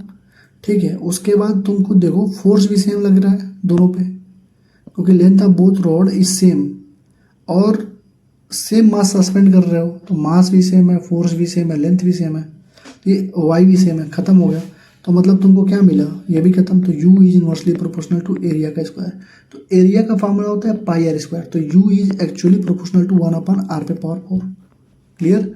डायमीटर पूछा है तो रेडियस पे पावर 4 लिखो, चाहे डायमीटर पे पावर 4 लिखो, कोई दिक्कत नहीं है। तो क्या सॉल्व करेंगे बताओ? डायमीटर पावर 4 लिख लो, कोई दिक्कत नहीं है। πr² चाहे πd/2 का होल स्क्वायर, तो जो न्यूमेरिकल होता है वो तो खत्म ही हो जाता है, तो क्या बचेगा? πd/4। तो U1/U2 अगर मैं लिखता हूँ यहाँ से, तो U1/U2, तो ये क्या हो जाएगा? d2/d1 पे पावर 4, मतलब 1/4 इक्वल टू हो जाएगा d2/d1 पे पावर 4। क्या मैं 1/4 को क्या लिख सकता हूँ? 1/2 लिख सकता हूँ, 1/2 पे पावर 2 लिख सकता हूँ। और इस 4 को अगर मैं इधर लाऊँ तो ये 1/4 हो जाएगा d2/d1। अरे भाई जो पावर इधर 4 था इधर आके 1/4 ही तो हो जाएगा, जो पावर उधर 2 होता है इधर आके 1/2 ही तो होता है। Mathematics, basic mathematics. तो क्या हो जाएगा बताओ? 1/2। इसको मैं क्या लिख सकता हूँ? 1/2 पे 2 टू द पावर 4, बिल्कुल लिख सकते हैं भाई। 1 पे पावर 1/4 का तो कोई मतलब ही नहीं बचा। 2 पे पावर 2 और फिर 1/4, तो मतलब 2 पे पावर 2/4 इक्वल टू क्या हो जाएगा? d2/d1। क्लियर। इसको क्या मैं ऐसे लिख सकता हूँ? 2 पे पावर 1/2 इक्वल टू d2/d1, बिल्कुल लिख सकते हैं। 2/4 को डिवाइड करोगे तो 1/2 आएगा। और 2 पे पावर 1/2 का मतलब क्या होता है? 1/√2 इक्वल टू d2/d1, मतलब d1/d2 इक्वल टू क्या हो जाएगा? √2:1। ये हो जाएगा √2:1, 13 √2:1। सही है, ठीक है। तो कंक्लूजन क्या निकल रहा है ऐसे क्वेश्चंस करने का? सब जेईई से क्वेश्चन है, कंक्लूजन यही निकल रहा है। अब तुम अगर दिमाग लगा के यहाँ तक सॉल्व भी कर लोगे ना, 1/2 पे पावर 2 1/4, इसके आगे तुम सॉल्व ही नहीं कर पाओगे। 1/2 पे पावर 2 पे पावर 1/4 कैसे सॉल्व करोगे? जो अप्रोच बताया वैसे सॉल्व करोगे। अब जिसको नहीं पता है ना, लेके ताजा तैयार करता रहेगा, उससे होगा ही नहीं, वो परेशान रहेगा बेचारा, उसको लगेगा कि यार मैं कैसे करूँ इसको। ठीक है, अगला देखिए। अब ये देखिए कितना प्यारा सा क्वेश्चन है। कह रहा है speed of transverse wave on a straight wire, जिसका मास कितना है? 6 ग्राम है। मास देखिए कितना दे रखा है? 6 ग्राम, मतलब 6 × 10⁻³ kg। लेंथ दे रखा है 60 सेंटीमीटर, मतलब 0.6 metre. And area of cross section 1 millimetre square. तो एरिया कितना दे रखा है? 1 × 10⁻⁴। ये तो होगा। 1 मिलीमीटर में कितना होता है, नहीं सेंटीमीटर में होता है ना, 1 मिलीमीटर में नहीं, 1 मिलीमीटर में होता है सेंटीमीटर, ठीक है। तो आई थिंक 10⁻⁻6 हो जाएगा, ठीक है, क्योंकि 1 सेंटीमीटर के स्क्वायर मतलब कितना होता है 10 बोलो यार। Speed of transverse wave state 6, length दे रखा है, area of cross section 1 millimetre square, area centimetre होता है तो 10⁻⁻4 लिखते हैं, मिलीमीटर होगा तो मतलब 1/10, 10⁻⁻6 हो जाएगा। एरिया कितना हो जाएगा 10⁻⁻6, ठीक। कह रहा है यंग मॉडुलस अगर इतना है तो extension of wire over it's natural length, मतलब एक्सटेंशन पूछ रहा है। तो हमको एक्सटेंशन का एक ही फॉर्मूला होता है, force equal to Y A delta L by L. तो डेल्टा एल इक्वल टू हो जाएगा force into length upon Y A into A. अब तुम यहाँ से बताओ हमको क्या चाहिए, यहाँ पे हमको फोर्स चाहिए, बिना फोर्स के निकाल नहीं पाएंगे। फोर्स का मतलब टेंशन, और किसी भी स्ट्रेट वायर में टेंशन का फॉर्मूला क्या होता है, वेलोसिटी तुमने पढ़ा है, टी अपन म्यू होता है। तो टेंशन इक्वल टू क्या हो जाता है, V square into mu equal to tension हो जाता है। पढ़े हो नहीं पढ़े हो, mu equal to T by V, straight velocity equal to under root में टी बाई म्यू, तो टी इक्वल टू हो जाएगा म्यू इंटू वी स्क्वायर। अब म्यू कैसे निकालोगे, म्यू इक्वल टू क्या होता है, मास पर यूनिट लेंथ। ये सब बहुत अच्छे अच्छे क्वेश्चन है, बहुत ही सुपर क्वेश्चन है, ठीक है। म्यू इक्वल टू क्या होगा, मास पर यूनिट लेंथ होगा। अब तुम देखना ऐसे ही क्वेश्चन पूछे जाएंगे नीट में, मैं तुमको दिखाऊंगा सारे मिला के। म्यू इक्वल टू क्या होगा, मास पर यूनिट लेंथ। तो देखो क्या करेंगे, मास कितना है 6 × 10⁻³ लेंथ कितना है 0.6, ये कितना करेगा 10 बार में, मतलब 10⁻²। सॉल्व कर दो भैया, 10⁻²। और वेलोसिटी कितनी थी, वेलोसिटी भी दे रखी होगी, देखना देखिए 90 दे रखी है, क्योंकि जब स्पीड की बात करते तो वेलोसिटी देगा ही। तो 90 का इंटू 90, 2 0 2 0 कर दो, कितना बचा 81 इक्वल टू टेंशन। टेंशन कितना आ गया 81 न्यूटन। पुट कर दो भैया 81 इंटू लेंथ कितना था भाई, अभी निकाले थे हम लोग 0.6 अपन वाई कितना था 16 × 10⁻11 इंटू एरिया, एरिया कितना हो गया 10⁻⁻6। सॉल्व कर लो भैया, 10⁻⁻6 × 10⁻11 कितना बचा 10⁻5 बचा, ऊपर चला गया तो कितना हो गया 81 × 0.6 × 10⁻5 अपन 16, 16 5 लगभग 81 होगा, 6 5 30, मतलब 3 इंटू 10⁻⁻5 मतलब 0.33 mm, 0.03 mm, ठीक है। मैंने क्यों 81 को 80 मान के सॉल्व कर दिया, अरे भाई 16 5 80 तो होता है, 5.00 कुछ आएगा तो उसको 5 मान लो सीधे। जितना ज़्यादा एवरेज मान के चलोगे उतना ज़्यादा सही रहेगा, राउंड अप करके सॉल्व करोगे मज़ा आएगा एकदम, ठीक है क्लियर। चलो बहुत क्वेश्चन है भैया इसमें, देखने में छोटा लगे घाव करत गंभीर, छोटा सा क्वेश्चन ही बस लग रहा है। कितने ज़्यादा क्वेश्चन हम कर चुके हैं, लगभग 35 मिनट की वीडियो बस इसी की हो गई है, अभी 10 मिनट और लगेगा। देखो कह रहा है यूनिफॉर्म हैवी रॉड है आप 10 किलो, एक कह रहा है रॉड है जिसका वेट कितना है, पूरा इस वेट कितना है 10 kilo 10 kg। Cross sectional area दे रखा है, लेंथ दे रखा है, hanging from the fix support, fix support से झूल रहे हैं, यंग मॉडल दे रखा है। Find the elongation of the rod due to its own weight, अपने वेट के वजह। देखो फोर्स का फॉर्मूला क्या था, Y A delta L by L, तो यहाँ से इलॉन्गेशन क्या आ रहा था, force into length upon Y ए, ये इलॉन्गेशन का फॉर्मूला था। लेकिन जब खुद के वेट की वजह से जब तुमसे पूछता है तो इलॉन्गेशन का फॉर्मूला क्या होता है, खुद के वजह से इलॉन्गेशन का फॉर्मूला क्या होता है, डेल्टा इक्वल टू क्या होता है WL/2AY, ये होता है खुद के वेट की वजह से जो इलॉन्गेशन आता है। तो बताओ W कितना रखें 10 kg, 10 kg तुम्हारा मास है, हमको वेट चाहिए, वेट मतलब G से मल्टीप्लाई करना पड़ता है, तो 10 × 10 कर देंगे, ठीक है। लेंथ कितना दे रखा है 20 सेंटीमीटर मतलब 0.2 मीटर, 2 इंटू एरिया, एरिया दे रखा है 100 सेंटीमीटर स्क्वायर मतलब 100 × 10⁻⁻4 मीटर स्क्वायर, और वाई कितना दे रखा है 2 × 10⁻11। सॉल्व कर लो भाई, देखो 10 से 100 खत्म, 2 दूना 2 से कटेगा 0.1 बार में, 0.1/2 × 10⁻7 ऊपर चला जाएगा तो कितना हो जाएगा ये, इसको कर लो तुम 100 से ऊपर नीचे मल्टीप्लाई करेंगे तो ये 10 आएगा, मतलब 5 गुणे 10⁻⁹ मीटर। 15 का 5 गुणे 10⁻⁹ सही है। 100 से मल्टीप्लाई मैंने क्यों किया ऊपर नीचे, क्योंकि 0.1 था ना, 0.1 था ना। और देखो 10⁻⁹ 10⁻10 ऐसे थोड़ा दे रखा है। 100 से मल्टीप्लाई किया तो ये कितना हो गया, 10 हो गया, 10/2 5 आ गया, 5 गुणे 10⁻⁹ मीटर हो गया। ठीक है, देखो कह रहा है दो वायर्स हैं made of the same material है, सेम वॉल्यूम है। देखो जब वॉल्यूम सेम आ गया तो कहीं ना कहीं A1 B1 = A2 B2 वाला कंसेप्ट आता है। वॉल्यूम सेम मतलब B1/B2, A1 L1 = A2 L2, area into length, area into length. तो कह रहा है अगर एक पहले वायर का क्रॉस सेक्शनल एरिया A है एंड वायर 2 है क्रॉस सेक्शनल एरिया 3 है, ठीक है, एक का A है इसका 3 है, तो अगर इसका लेंथ L होगा तो इसका लेंथ अगर X मान लूँ तो A से 1 कट जाएगा तो X का वैल्यू क्या हो जाएगा, L/3 हो जाएगा। मतलब L1 अगर L है तो L2 की वैल्यू क्या होगी, L/3 होगी। क्यों, क्योंकि एक का एरिया A है, दूसरे का एरिया 3 है। अब चूंकि वॉल्यूम दोनों का सेम है तो एरिया इंटू लेंथ बराबर होना पड़ेगा। तो क्या आ गया, L2 आ गया हमारे पास L/3। कह रहा है कि अगर हमने लेंथ जो वायर 1 का लेंथ है उसको Δx हमने बढ़ाया है अप्लाइंग फोर्स F, तो बताओ कितना फोर्स चाहिए दूसरे वायर को सेम अमाउंट से बढ़ाने के लिए। तो Δl अभी मैंने तुमको बताया force into L into Y into A होता है, फोर्स इंटू L/y इंटू ए। कह रहा है कि सेम अमाउंट से बढ़ाना है तो मतलब F1 L1 Y1 A1 = F2 L2 Y2 A2। अब तुम देखो यहाँ पे क्या है कि सेम मटेरियल है तो वाई सारा खत्म, ठीक। और तो F1 F दे रखा है इंटू L1 कितना था, L था, अपान एरिया 1 A था, ठीक है, यही तो है। F2 को X मान लो, L2 हमारा हो गया L/3 और एरिया 2 कितना है 3A, A से A खत्म, मतलब L से L खत्म, मतलब F = X/9, X का वैल्यू कितना हो गया 9F। मतलब 9 गुना तुमको फोर्स लगाना पड़ेगा स्ट्रेच करने के लिए सेम अमाउंट को।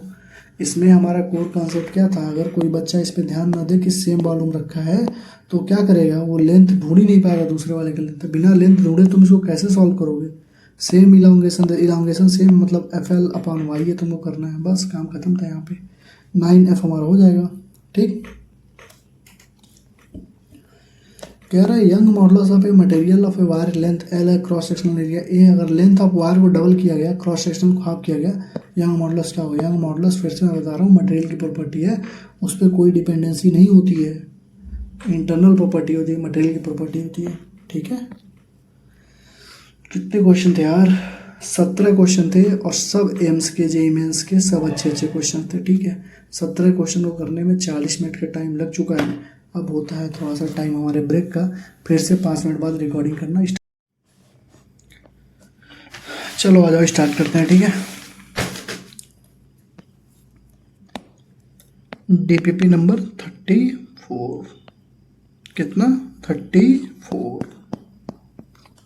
चलो पहला क्वेश्चन देख लो भैया। कह रहा है surface tension of liquid decreases with. Surface tension कब डिक्रीज करती है, diameter of container, temperature of the liquid, thickness of container, viscosity. तो सरफेस टेंशन ऑफ लिक्विड कब डिक्रीज करेगी, किसके राइज करने पे डिक्रीज करती है पूछ रहा है, विथ राइजिंग। तो आप बताओ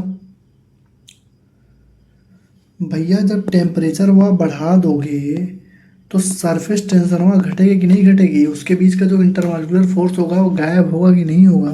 तो सरफेस टेंशन घटेगी कि नहीं घटेगी, पहले का बी, ठीक है।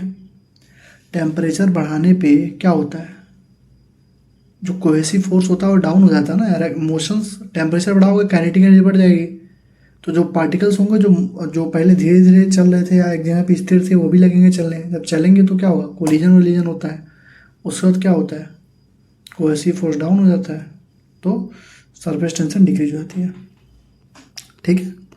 अगला देखो, कह रहा है 2 स्मॉल ड्रॉप है, एक मरकरी है, 2 स्मॉल ड्रॉप मरकरी के ही हैं, each of radius R coalesce to form a single large drop. मतलब एक रेडियस R है, दूसरा रेडियस R है, और दोनों मिलके एक लार्ज सिंगल ड्रॉप बना रहे हैं। कह रहा ratio of total surface energy before and after the change, पहले कितना था बाद में कितना था। देखो एनर्जी 1 अगर मैं निकालूं तो एनर्जी क्या होता है, बोलो फॉर्मूला क्या है, एनर्जी का फॉर्मूला क्या है भैया 4πr², लेकिन 2 से मल्टीप्लाई करूंगा 2 × 4πr², क्यों, क्योंकि 2 हैं, ठीक है, क्योंकि 2 हैं, 2 बबल्स हैं, तो कितना हो जाएंगे 8πr², E1 हो गया।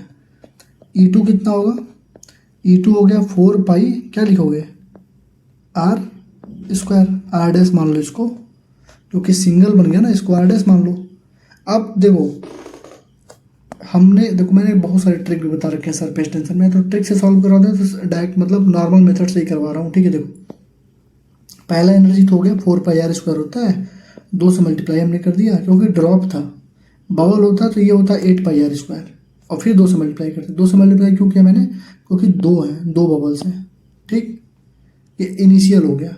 अभी हमारा फाइनल है, तो फाइनल में भी 4πr², तो भैया जो r' है वो कितना है, r' है कितना है, देखो वॉल्यूम तो कंजर्व रहेगा, क्योंकि इनिशियल वॉल्यूम फाइनल वॉल्यूम तो कंजर्व रहेगा ना जब दोनों को कोलिज किया गया। तो अगर मैं v इनिशियल = v फाइनल करता हूँ तो v इनिशियल कितना होगा 2 × 4/3 πr³, यही तो होता है, वॉल्यूम का फॉर्मूला क्या होता है 4/3 πr³, और ये 2 आ रहा है तो 2 से मल्टीप्लाई कर दिया, और फाइनल क्या हो जाएगा 4/3 πr' मान लो, 4/3 पाई से कट जाएगा, मतलब r' जो क्यूब है वो क्या है 2r³ के बराबर है, मतलब r क्या है 2⁻⁴ r' 2⁻⁴ r के बराबर है, ठीक, क्लियर है।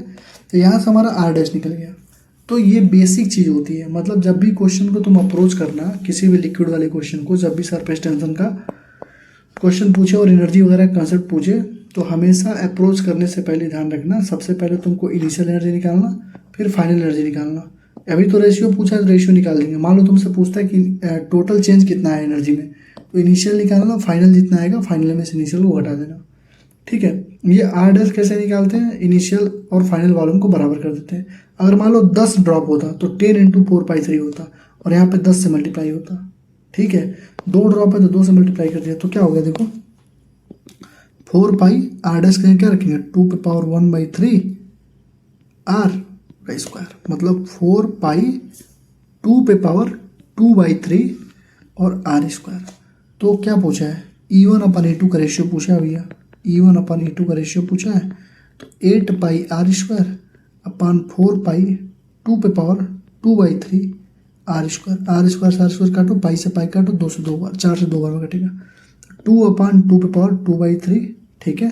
तो क्या हो जाएगा 2/2/3 है ना, पावर ऊपर जाएगा 2 - 1/2/3, 3 करने 3 2⁻1/3, 2⁻1/3:1, 2⁻1:3 1/3:1 b हो जाएगा, ठीक है।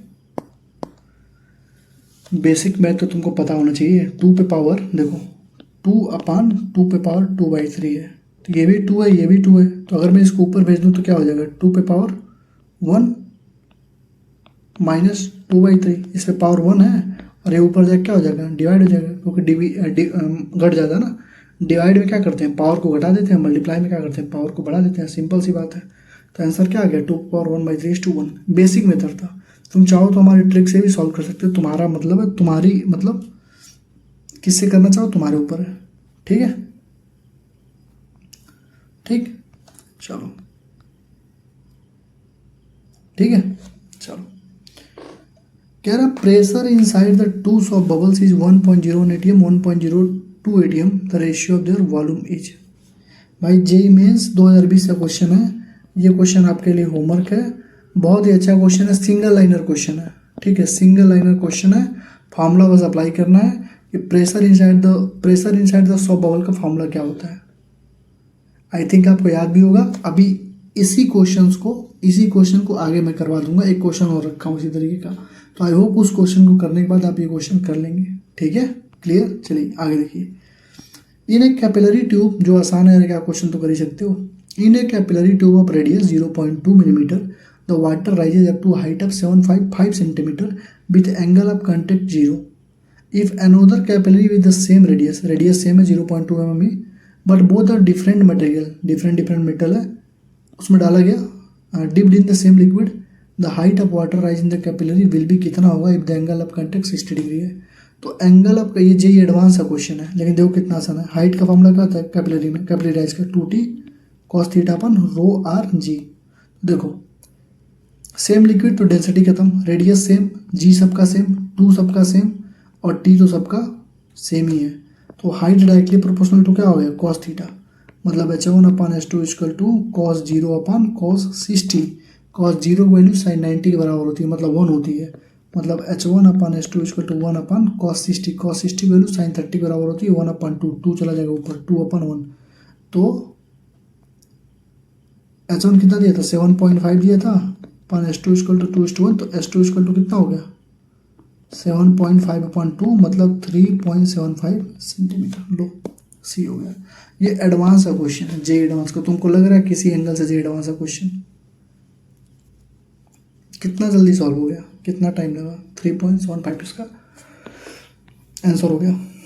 ठीक है, क्लियर। चलो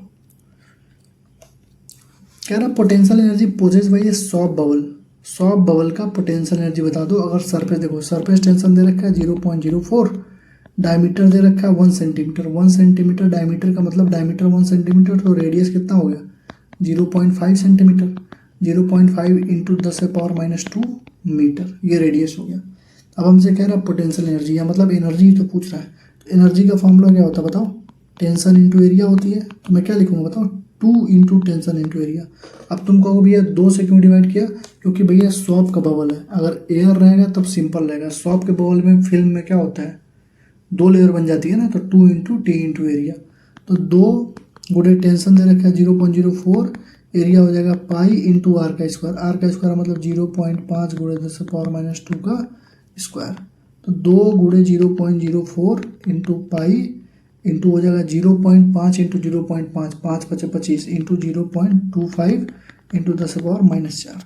अब देखो ये 0.25, इसको मैं क्या लिख सकता हूँ 2 गुणे 4 गुणे 10⁻⁻2 इंटू पाई इंटू 0.25 इंटू 10⁻⁻4, ये 0.25 इंटू 4 कितना हो जाएगा 1 हो जाएगा, 1 1 2 जा 2, क्या बचा 2 into pi into 10⁻⁻6, 2 pi into 10⁻⁻6, 2 pi into 10⁻⁻6,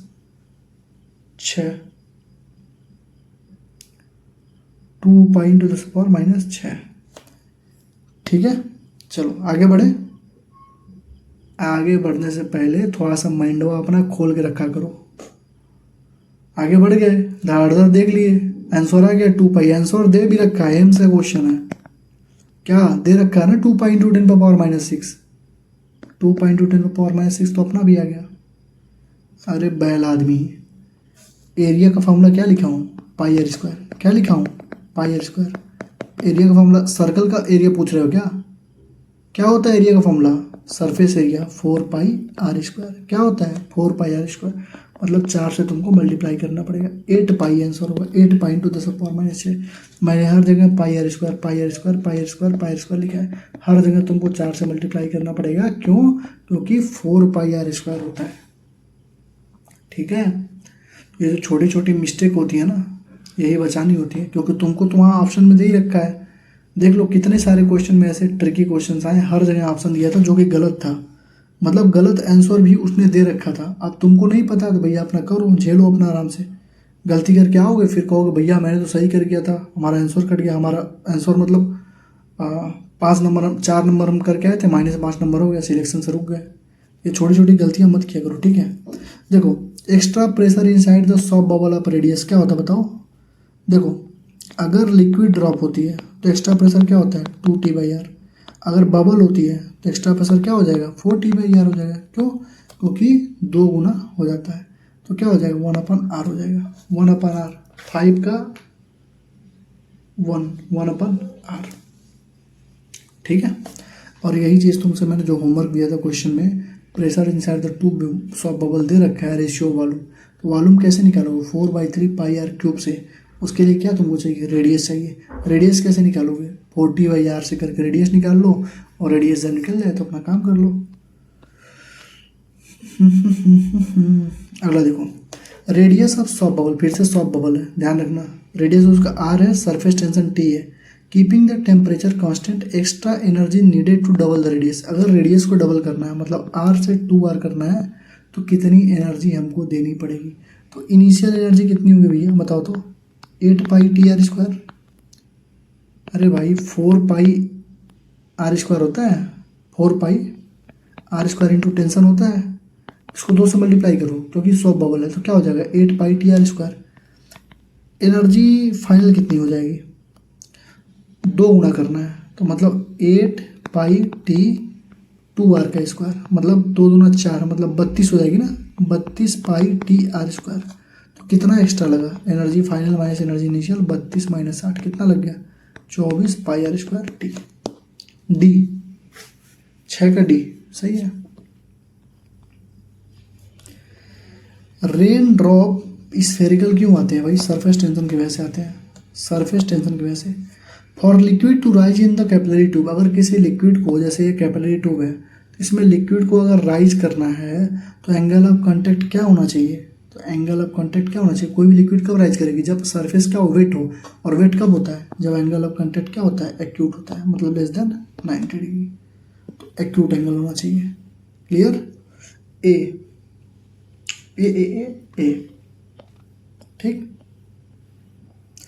work of 3 into 10⁻⁴ joule is required to be done in increasing size of a soft film. Soft film ध्यान रखना, मतलब 2 से मल्टीप्लाई करना पड़ेगा। फ्रॉम 10 इंटू 6 टू 10 इंटू 11, इतना वर्क दिया हुआ है, सरफेस टेंशन पूछ रहा है। वर्क डन क्या होता है? टेंशन इंटू एरिया होता है, लेकिन यहाँ पे क्या होगा? 2 इंटू टेंशन इंटू एरिया होगा, क्योंकि सॉफ्ट फिल्म है। वर्क डन कितना है? 3 गुणे 10⁻⁴ है। 2 गुणे टेंशन हमसे सरफेस टेंशन पूछ रहा है। एरिया कितना होता है? एरिया हमको मालूम है 4 पाई, ठीक है, और होता है आर का स्क्वायर। अब देखो, जब कुछ जब सर्कल स्फेयर होता है ना, 4 पाई आर स्क्वायर निकालोगे, यहाँ पे खुद ही दे रखा है कि ये इसका लंबा 10 इंटू 6 सेंटीमीटर था साइज, और 10 इंटू 11 पहुँचाया गया। तो एरिया का फॉर्मूला क्या हो जाता है? बोलो, length into breadth. Length into breadth, यहाँ पे थोड़ी ना पाई आर स्क्वायर करोगे। तो यहाँ पे देखो, इनिशियल एरिया कितना है? इनिशियल एरिया 10 गुणे 6, मतलब 60 सेंटीमीटर स्क्वायर, मतलब 60 गुणे 10⁻⁴ मीटर स्क्वायर। एरिया फाइनल कितना है? 10 गुणे 11, मतलब 110 सेंटीमीटर स्क्वायर, मतलब 110 गुणे 10⁻⁴ मीटर स्क्वायर। सॉल्व कर लो भैया। 110 गुणे 10⁻⁴ माइनस 60 गुणे 10⁻⁴ सॉल्व कर लो भैया। 2t 110 में से 60 जा कितना बचेगा? 50 इंटू 10⁻⁴ और 3 गुणे 10⁻⁴ -4 से -4 ये पूरा खत्म हो जाएगा। ये हो जाएगा 100t इक्वल टू 3, मतलब t इक्वल टू 3 गुणे 10⁻⁻² न्यूटन मीटर पर metre. B B B B B B B B B B B सही है, सही है। चलो अब ये देखो, एक यूट्यूब का मैंने क्वेश्चन रखा है, यूट्यूब पे पढ़ा रहा हूँ, यूट्यूब का क्वेश्चन रखा हूँ, ठीक है। और ये क्वेश्चन नीट में भी दो बार आई थिंक पूछा है, एनसीईआरटी में पूछा है, और एनसीईआरटी में भी दे रखा है, जेएमएस में तो कई बार पूछा है। देखो करना क्या होता है, किसी एक पोजीशन के प्रेशर को बराबर कर दो, किसी एक पोजीशन पे सारी चीज़ों को बैलेंस कर दो। देखो कह रहा है, एक यूट्यूब है जिसका दोनों एंड ओपन है, partially filled with water, partially इसको पानी से भर दिया गया। Oil which is immiscible with water is poured into one side, मतलब इधर से तेल डालना स्टार्ट किया गया। जब इधर से तेल डालोगे तो नीचे जाएगा, तो यहाँ जो पानी पहले था वो उठ के क्या होगा? इधर आना स्टार्ट होगा। क्लियर सी बात है, तेल यहाँ तक आएगा तो पानी यहाँ तक पहुँच जाएगा, ठीक। One side until it stand at distance 10 millimetre above the water level on the other side. कह रहा है कि अंटिल जो है वो 10 मिलीमीटर तक वाटर लेवल तक पहुँच गया। तो वाटर कह रहा है mean while the water rise by 65 millimetre from its original level. और कह रहा है कि पानी जो है यहाँ पहले यहाँ पे था, ठीक है, ओरिजिनल इनिशियल वाटर लेवल यहाँ पे था, अब यहाँ तक पहुँच गया। मतलब फिगर से ही ये क्वेश्चन सॉल्व हो जाएगा। तो कह रहा है डेंसिटी ऑफ ऑयल बता दो, डेंसिटी ऑफ ऑयल बता दो। देखो ऑयल की पूरी हाइट कितनी है, मैं इसी पॉइंट पे, इन दोनों पॉइंट पे बराबर कर देता हूँ। ऑयल की पूरी हाइट कितनी होगी? यहाँ पे देखो 65 130 और ये 10 कितना हो गया? 140 हो गया, ठीक है। तो हम क्या करेंगे, rho G H equal to rho G H. तो डेंसिटी ऑफ ऑयल चाहिए, तो डेंसिटी ऑफ ऑयल तो जी से जी कट ही जाएगा। हाइट कितना है? 140 है। डेंसिटी ऑफ वाटर कितना रखोगे? दे रखा है? नहीं दे रखा है, 1000 होता है।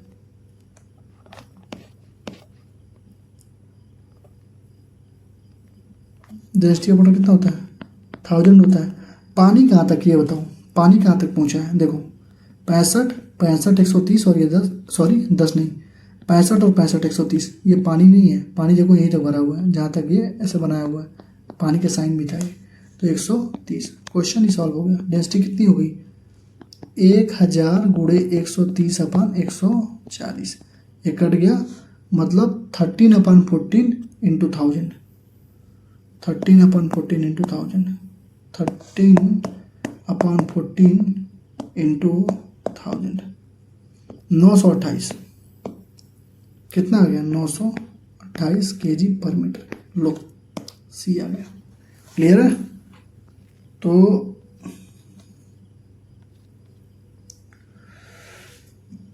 सी हो गया। ये क्वेश्चन तो अभी हम लोग किए हैं ऊपर, ठीक है, ये रिपीट हो गया है।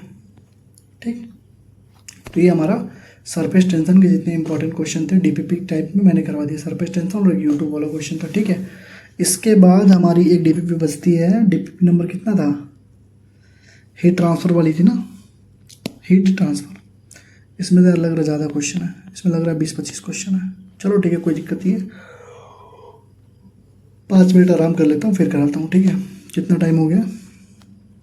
2:20 हो गया, ठीक है। वैसे भी कल संडे है तो आज ही सारा काम कर लूँगा, कोई दिक्कत नहीं है। चलो ठीक है, चलो आ जाओ, आज का लास्ट डीपीपी स्टार्ट करते हैं। डीपीपी नंबर 35, इसमें हम लोग हीट ट्रांसफ़र के क्वेश्चंस करेंगे, ठीक है।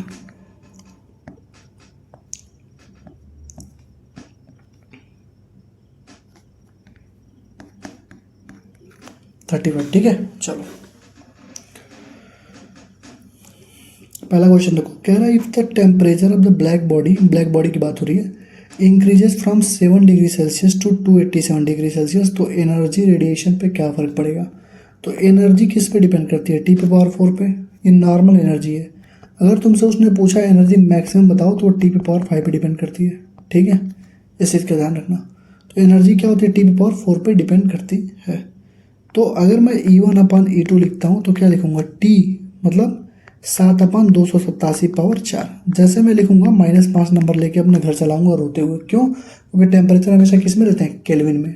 किस में रहते हैं? केल्विन में। तो मैं फिर से सही करता हूँ इसको, E1/E2 इक्वल टू क्या हो जाएगा? 7 डिग्री सेल्सियस मतलब कितना हुआ? 273 और 7 कितना हुआ? 280 हो गया, और 287 और 273, 7 3 10 8 7 15 16 2 2 4 1 5 560, 560/4 कितना हो गया? 1/2⁴, मतलब 1/16, मतलब E2 जो है क्या हो जाएगा? 16 टाइम्स E1 हो जाएगा, मतलब 16 टाइम्स हो जाएगा ए, ठीक। थर्मल कंडक्टिविटी अगर 4 है तो थर्मल रेजिस्टिविटी क्या होगी? भाई जो थर्मल रेजिस्टिविटी होती है 1/ थर्मल कंडक्टिविटी तो होती है, और क्या होती है? पहाड़ पूछा है क्या तुमसे? 1/4 मतलब 0.25 ए, ठीक। ब्लैक बॉडी टेम्परेचर पे 300 केल्विन पे तो एनर्जी किस रेट से प्रोपोर्शनेट करेगा? T⁴, मतलब directly proportional to 300⁴। Maximum question तुमको यही वाले मिलेंगे, ठीक है, क्योंकि अगर क्वेश्चन पूछेगा तो या तो यहाँ से पूछेगा या तो कैलोरीमेट्री से पूछेगा। तो कैलोरीमेट्री वाला टॉपिक शायद 36 है, इसके बाद वाला टॉपिक है, तो 300⁴। कह रहा था sun emits light with maximum wavelength 510 nanometre. Sun है तो लेमडा कितना है? 510 नैनोमीटर। बाइल एक ऐसा स्टार है जिसको एक्स है मान लेते हैं, वो इमिट कर रहा है 350 नैनोमीटर, ठीक। कह रहा what is the ratio of surface temperature of the sun and the star X, मतलब सन और स्टार का जो टेम्परेचर है उसका रेशियो क्या होगा? तो भाई जब मैक्सिमम वेवलेंथ की बात होती है तो सबको मालूम है क्या होता है? लेमडा मैक्सिमम क्या होता है? B/T होता है, वीन्स कांस्टेंट अपॉन T होता है। बी तो कांस्टेंट है, मतलब लेमडा मैक्स इंटू टी क्या हो जाता है? कांस्टेंट हो जाता है, मतलब λ1 T1 इक्वल टू λ2 T2 लिख सकते हैं हम लोग। और हमसे क्या पूछा है? T1/T2 पूछा है, मतलब λ2/λ1 होगा। λ2 हमारा कितना था? 350 था, और सन से स्टार का पूछा ना, 350/510 कट जाएगा, 35/51, 35/51 कितना होगा? कैलकुलेटर में निकाल लो। 35/51 0.68। बी बी कह रहा है गुड ऑब्जर्वर क्या होते हैं? Good observers are good emitter, Kirchhoff law. ठीक है, गुड ऑब्जर्वर और गुड एमीटर। ठीक है, परफेक्टली ब्लैक बॉडी के लिए क्या होता है? ए की वैल्यू 1 होती है, ई की वैल्यू 1 होती है। ठीक है, ट्रांसमिटेंस 0 होता है, रिफ्लेक्टेंस 0 होता है। एब्जॉर्वेंस जो होती है 1 हो जाती है, एब्जॉर्प्टिव पावर, इमिसिविटी पावर भी 1 होती है परफेक्टली ब्लैक बॉडी के लिए। ट्रांसमिटेंस और रिफ्लेक्टिविटी क्या हो जाती है? 0 हो जाती है। तो क्या है? एब्जॉर्प्टिव पावर ना 1 हो जाएगा, 1 हो जाएगा। ठीक है, heat travels through vacuum, vacuum में कब चलेगा? वैक्यूम में कोई मीडियम है नहीं, और बिना मीडियम का बस एक ही चीज़ होता है, क्या है? Radiation, radiation. ठीक है, कोल्ड मॉर्निंग में एक मेटल का सरफेस कोल्डर होता है टू टच। जैसे ये ठंडी के टाइम में ये ज़्यादा ठंडा दिखेगा तुमको एज कम्पेयर टू इस टेबल को छूने से। क्यों होता है? क्योंकि मेटल की थर्मल कंडक्टिविटी ज़्यादा होती है, तो ज़्यादा ठंडा हो जाता है। तो metal has high thermal conductivity. ठीक, वूलन क्लॉथ्स जो भी हम ठंडी में गर्म कपड़े पहनते हैं, वो क्यों हमको गर्म रखते हैं? क्यों? क्योंकि वो अंदर हवा को आने नहीं देते, और हमारी बॉडी जो हीट जनरेट करती है उसको अंदर ही ट्रैप करके रखते हैं। तो इसका मतलब क्या हुआ? They are the bad conductor. ठीक है, increase the temperature of body में कंफ्यूज मत होना, बैड कंडक्टर होते हैं, इसके वजह से अंदर से हवा बाहर नहीं जाती है, उसी में ट्रैप होकर फंसी रहती है। ठीक है, क्लियर? तो बैड कंडक्टर, बैड कंडक्टर सही है। कह रहा है 2 एंड ऑफ मेटल रोड, ये मान लो मेटल का रॉड है, एक एंड उसका है 100 डिग्री सेल्सियस पे और दूसरा एंड है 110 डिग्री सेल्सियस पे, उसको मेंटेन किया गया है। The rate of flow of heat कितना है? 4 जूल। तो rate of flow of heat का फॉर्मूला क्या होता है? dQ/dt इक्वल होता है KA∆T/L। तो ये कितना? 4 है, ये K है, A डेल्टा टी कितना हो गया? 10 हो गया अपॉन लेंथ L। ठीक है, कह रहा है if the end are maintained at 200 से 210 डिग्री सेल्सियस, अगर मान लो अब जो एंड है वो 200 डिग्री सेल्सियस और 210 डिग्री सेल्सियस पे है, तो rate of flow of heat क्या होता है? इसके लिए dQ/dt क्या हो जाएगा? KA∆T/L, मतलब K इंटू A/L, और डेल्टा टी की जगह अभी भी 210 में से 200 घटाओगे तो अभी भी 10 ही आएगा। इसका मतलब तुम समझ रहे हो क्या कह रहा है? इसका मतलब ये कहना चाह रहा है KA10/L जो है वो 4 है, मतलब KA10/L क्या है? 4 है। तो dQ/dt क्या हो जाएगी? 4 हो जाएगी। अपने आप निकाल लो, या फिर यहाँ से तुम क्या निकाल देते? Thermal conductivity. क्यों? क्योंकि थर्मल जो K है ना, ये देखो, ये जो K है वो सेम मेटल है ना। देखो 2 एंड ऑफ मेटल रॉड है, मतलब एक ही तो मेटल रॉड है, तो जो K इसका होगा वही K इसका होगा। तो यहाँ से K अगर निकालोगे तो क्या K क्या हो जाएगा? 4/10 हो जाएगा, और उसी K को यहाँ पे पुट करोगे तो 4/10 इंटू 10 तब भी 4 आ जाएगा। नहीं तो डायरेक्ट देख लो K10/L पूरा तुम्हारा 4 दे ही रखा है, इसको पुट करके अपना सॉल्व कर लो। तो आंसर कितना हो गया? 4 4 4 4 4 4 4 4। ठीक है, ये देखिए भैया एक कंपोजिट सिस्टम दिया है, हमसे कह रहा है टेम्परेचर बता दीजिए जंक्शन पे। टेम्परेचर बताइए जंक्शन पे। मान लीजिए एक्स है टेम्परेचर, ठीक है, एक्स मान लेते हैं हम लोग। तो ये कॉपर है और ये स्टील है। तो कह रहा है the coefficient of thermal conductivity of copper is 9 times the steel. अगर इसका K है तो इसका 9K है। ठीक, तो हमसे कह रहा है कि अब टेम्परेचर पर मिड पॉइंट का। तो देखो जो फ्लो ऑफ हीट इसमें होगा वही फ्लो ऑफ हीट इसमें भी होगा। जाहिर सी बात है, अगर मान लो हीट इधर से कुछ इंटर कर रहा है, इसमें भी करेगा इसमें भी करेगा, यहाँ बाहर निकल जाएगा, मतलब दोनों में हीट क्या बराबर होगी। तो मतलब dQ/dt जो 1 में होगा वही dQ/dt दूसरे में होगा। मतलब क्या होगा? KA∆T/L1 equal to KA∆T/L2। कोई दिक्कत? K क्या है? कॉपर का 9K है। एरिया क्या है? सेम ही है, तो एरिया से एरिया काट दो। डेल्टा टी कितना है? 100 डिग्री सेल्सियस में से x घटा दो, तो 100 माइनस एक्स अपन लेंथ कितना है? 18 है, इक्वल टू K। इसका K स्टील का K ही है। डेल्टा टी क्या होगा? x माइनस 0 डिग्री सेल्सियस, ठीक है, अपन L2 6। कुछ लोग होशियारी इसमें क्या करेंगे, वो कहेंगे 0 माइनस एक्स, फाइनल में से इनिशियल। नहीं लल्ला, बड़ा कौन सा है? ये 100 डिग्री है, ये 0 है, तो x कहीं ना कहीं बीच में ही होगा। तो बड़ा कौन है? x है ना, तो x में से ही तो 0 को घटाएंगे, इस चीज़ का ध्यान रखना है। 6 3 18, 3 को इधर भेज दो तो क्या हो जाएगा? 3kx हो जाएगा। ये हो जाएगा 9k 100 माइनस एक्स, k से k काट दो, 900 minus 9x equal to 3, 900 equal to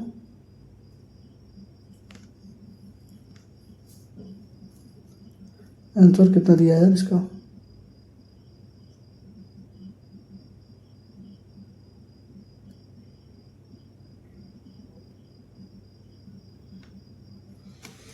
कुछ गलती कर रहे हैं क्या हम लोग? कैलकुलेशन ही मिस्टेक करते हैं, दूसरा कोई मिस्टेक नहीं हो, कॉन्सेप्ट में कोई मिस्टेक नहीं हो सकता कभी भी, ठीक है। लेंथ ये 18 है, ये 6 है, 6 3 18 होगा, और 3 से 3 बार में काट दो, 3k 100 minus x equal to k x, k से के काट दो, 300 minus 3x equal to x, 300 equal to 4x, x का वैल्यू 75 डिग्री सेल्सियस, सही है। वैसे भी सॉल्व हो रहा था, कहीं पे थोड़ा सा मिस्टेक हमसे हो रहा था, ठीक है। तो 75 डिग्री सेल्सियस, 75 डिग्री सेल्सियस, ठीक, 12 का 75, ठीक है। अगला देखिए, कह रहा है energy emitted per second bye A black body at 10, फिर से ब्लैक बॉडी की बात किया, फिर एनर्जी जो होगी T पे पावर 4 होगी, 27 डिग्री सेल्सियस मतलब कितना हुआ? 300 केल्विन हो गया, और 10 जूल है। Energy emitted per second by black body is 10 joule if the temperature of black body increase to 327 degree Celsius. तो एनर्जी इमिटेड अब क्या हो जाएगा? तो energy E1 upon E2 equal to हो जाएगा T1 अपन T2 पावर 4। T1 कितना है? 27 डिग्री सेल्सियस मतलब 300 केल्विन। T2 कितना है? 327, 327 और 273 कितना हुआ? 7 3 10, 7 2 9 10, 600, 600 पावर 4 मतलब 1/2 का पावर 4 मतलब 1/16 equal to 10/x। X value कितना हो जाएगा? सही है ना यार?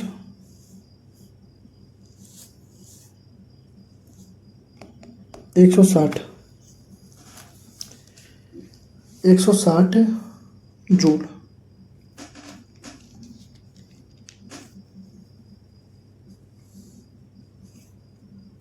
अरे यार इसमें क्या दिया है? 40 दिया है इसमें। कॉन्सेप्ट हमारा सही होगा, ठीक है, इतना ध्यान रखना। 327 है ना, तो 327 प्लस 273, 7 3 10, 7 2 9 10, 3 2 5 1 6, 600, 600 सही है। 1/2 का पावर 4 सही है, 1/16 सही है, 10/x, एक्स 160 ही होगा यार।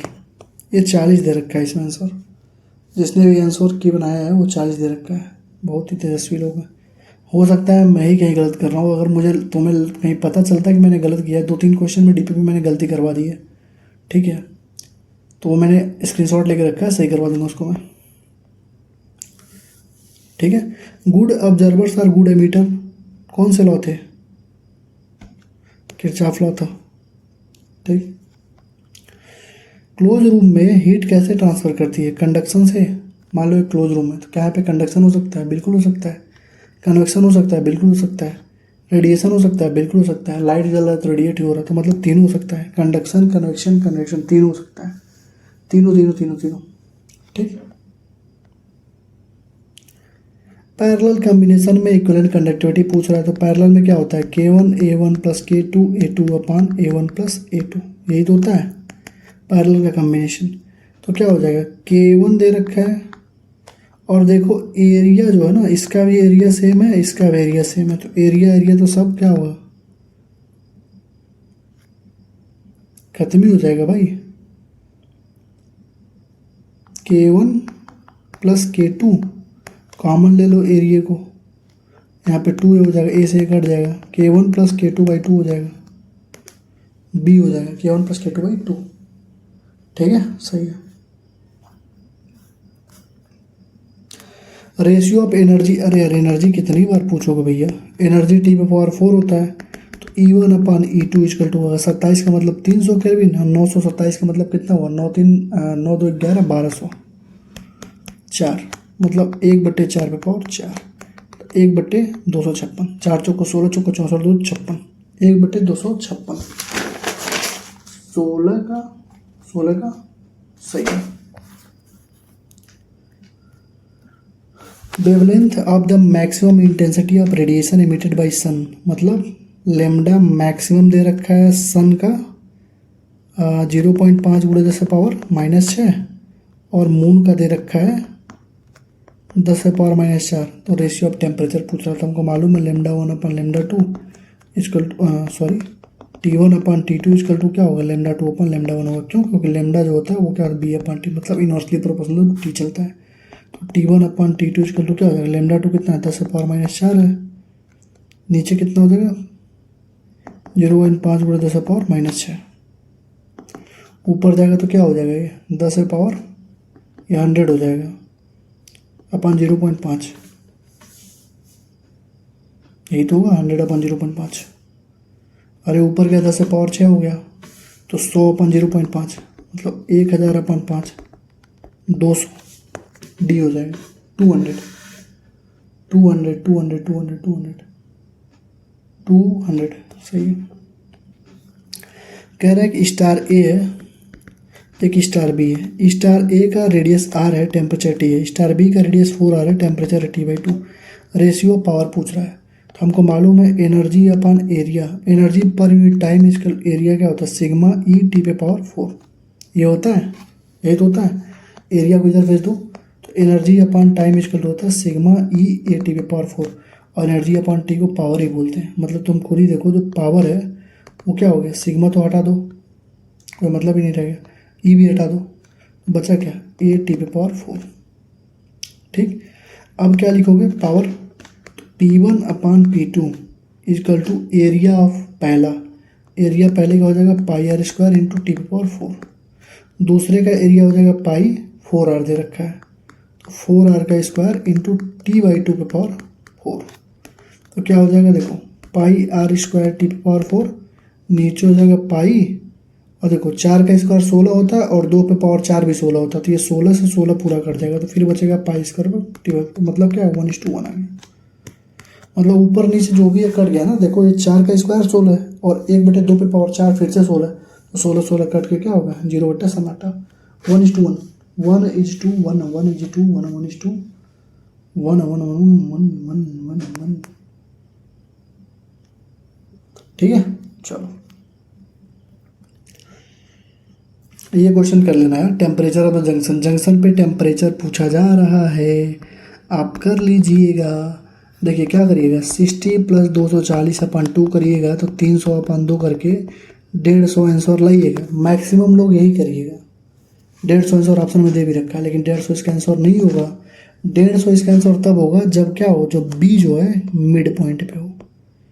जब मान लो 4 पॉइंट दे रखा है A B C D, तो ये बी अगर मिड पॉइंट पे होगा तभी इस जंक्शन का टेम्परेचर क्या होगा, एवरेज होता है। मतलब 60 + 240/2, कहीं पर भी देखो लिख रखा है क्या बी मिड पॉइंट पे, बी मिड पॉइंट पे नहीं है, मतलब हमको क्या करना पड़ेगा, ऐसे लगा के सीधे नहीं जा सकते, हमको आर आर आर आर मान के सॉल्व करना पड़ेगा। ठीक है, इसके बीच का मान लो रेजिस्टेंस आर मान के सॉल्व करते हैं, इसके बीच का रेजिस्टेंस आर, ये पूरा आर, ये पूरा ये आर, ये आर, ये आर, ये आर, ये 2R, ये 2R किस में हो गए पैरेलल में, तो आर हो गए, तो टोटल कितना हो गया 3R हो गया। टोटल आर इक्विवेलेंट कितना हो जाता है 3R हो जाता है। और हीट हमको मालूम है, हीट इक्वल टू क्या होता है ΔT/R होता है। तो यहाँ से ΔT/R करके निकाल के अपना आंसर की, तुम यहाँ पे आंसर की आप लोग कमेंट में लिख दीजिएगा कितना होगा।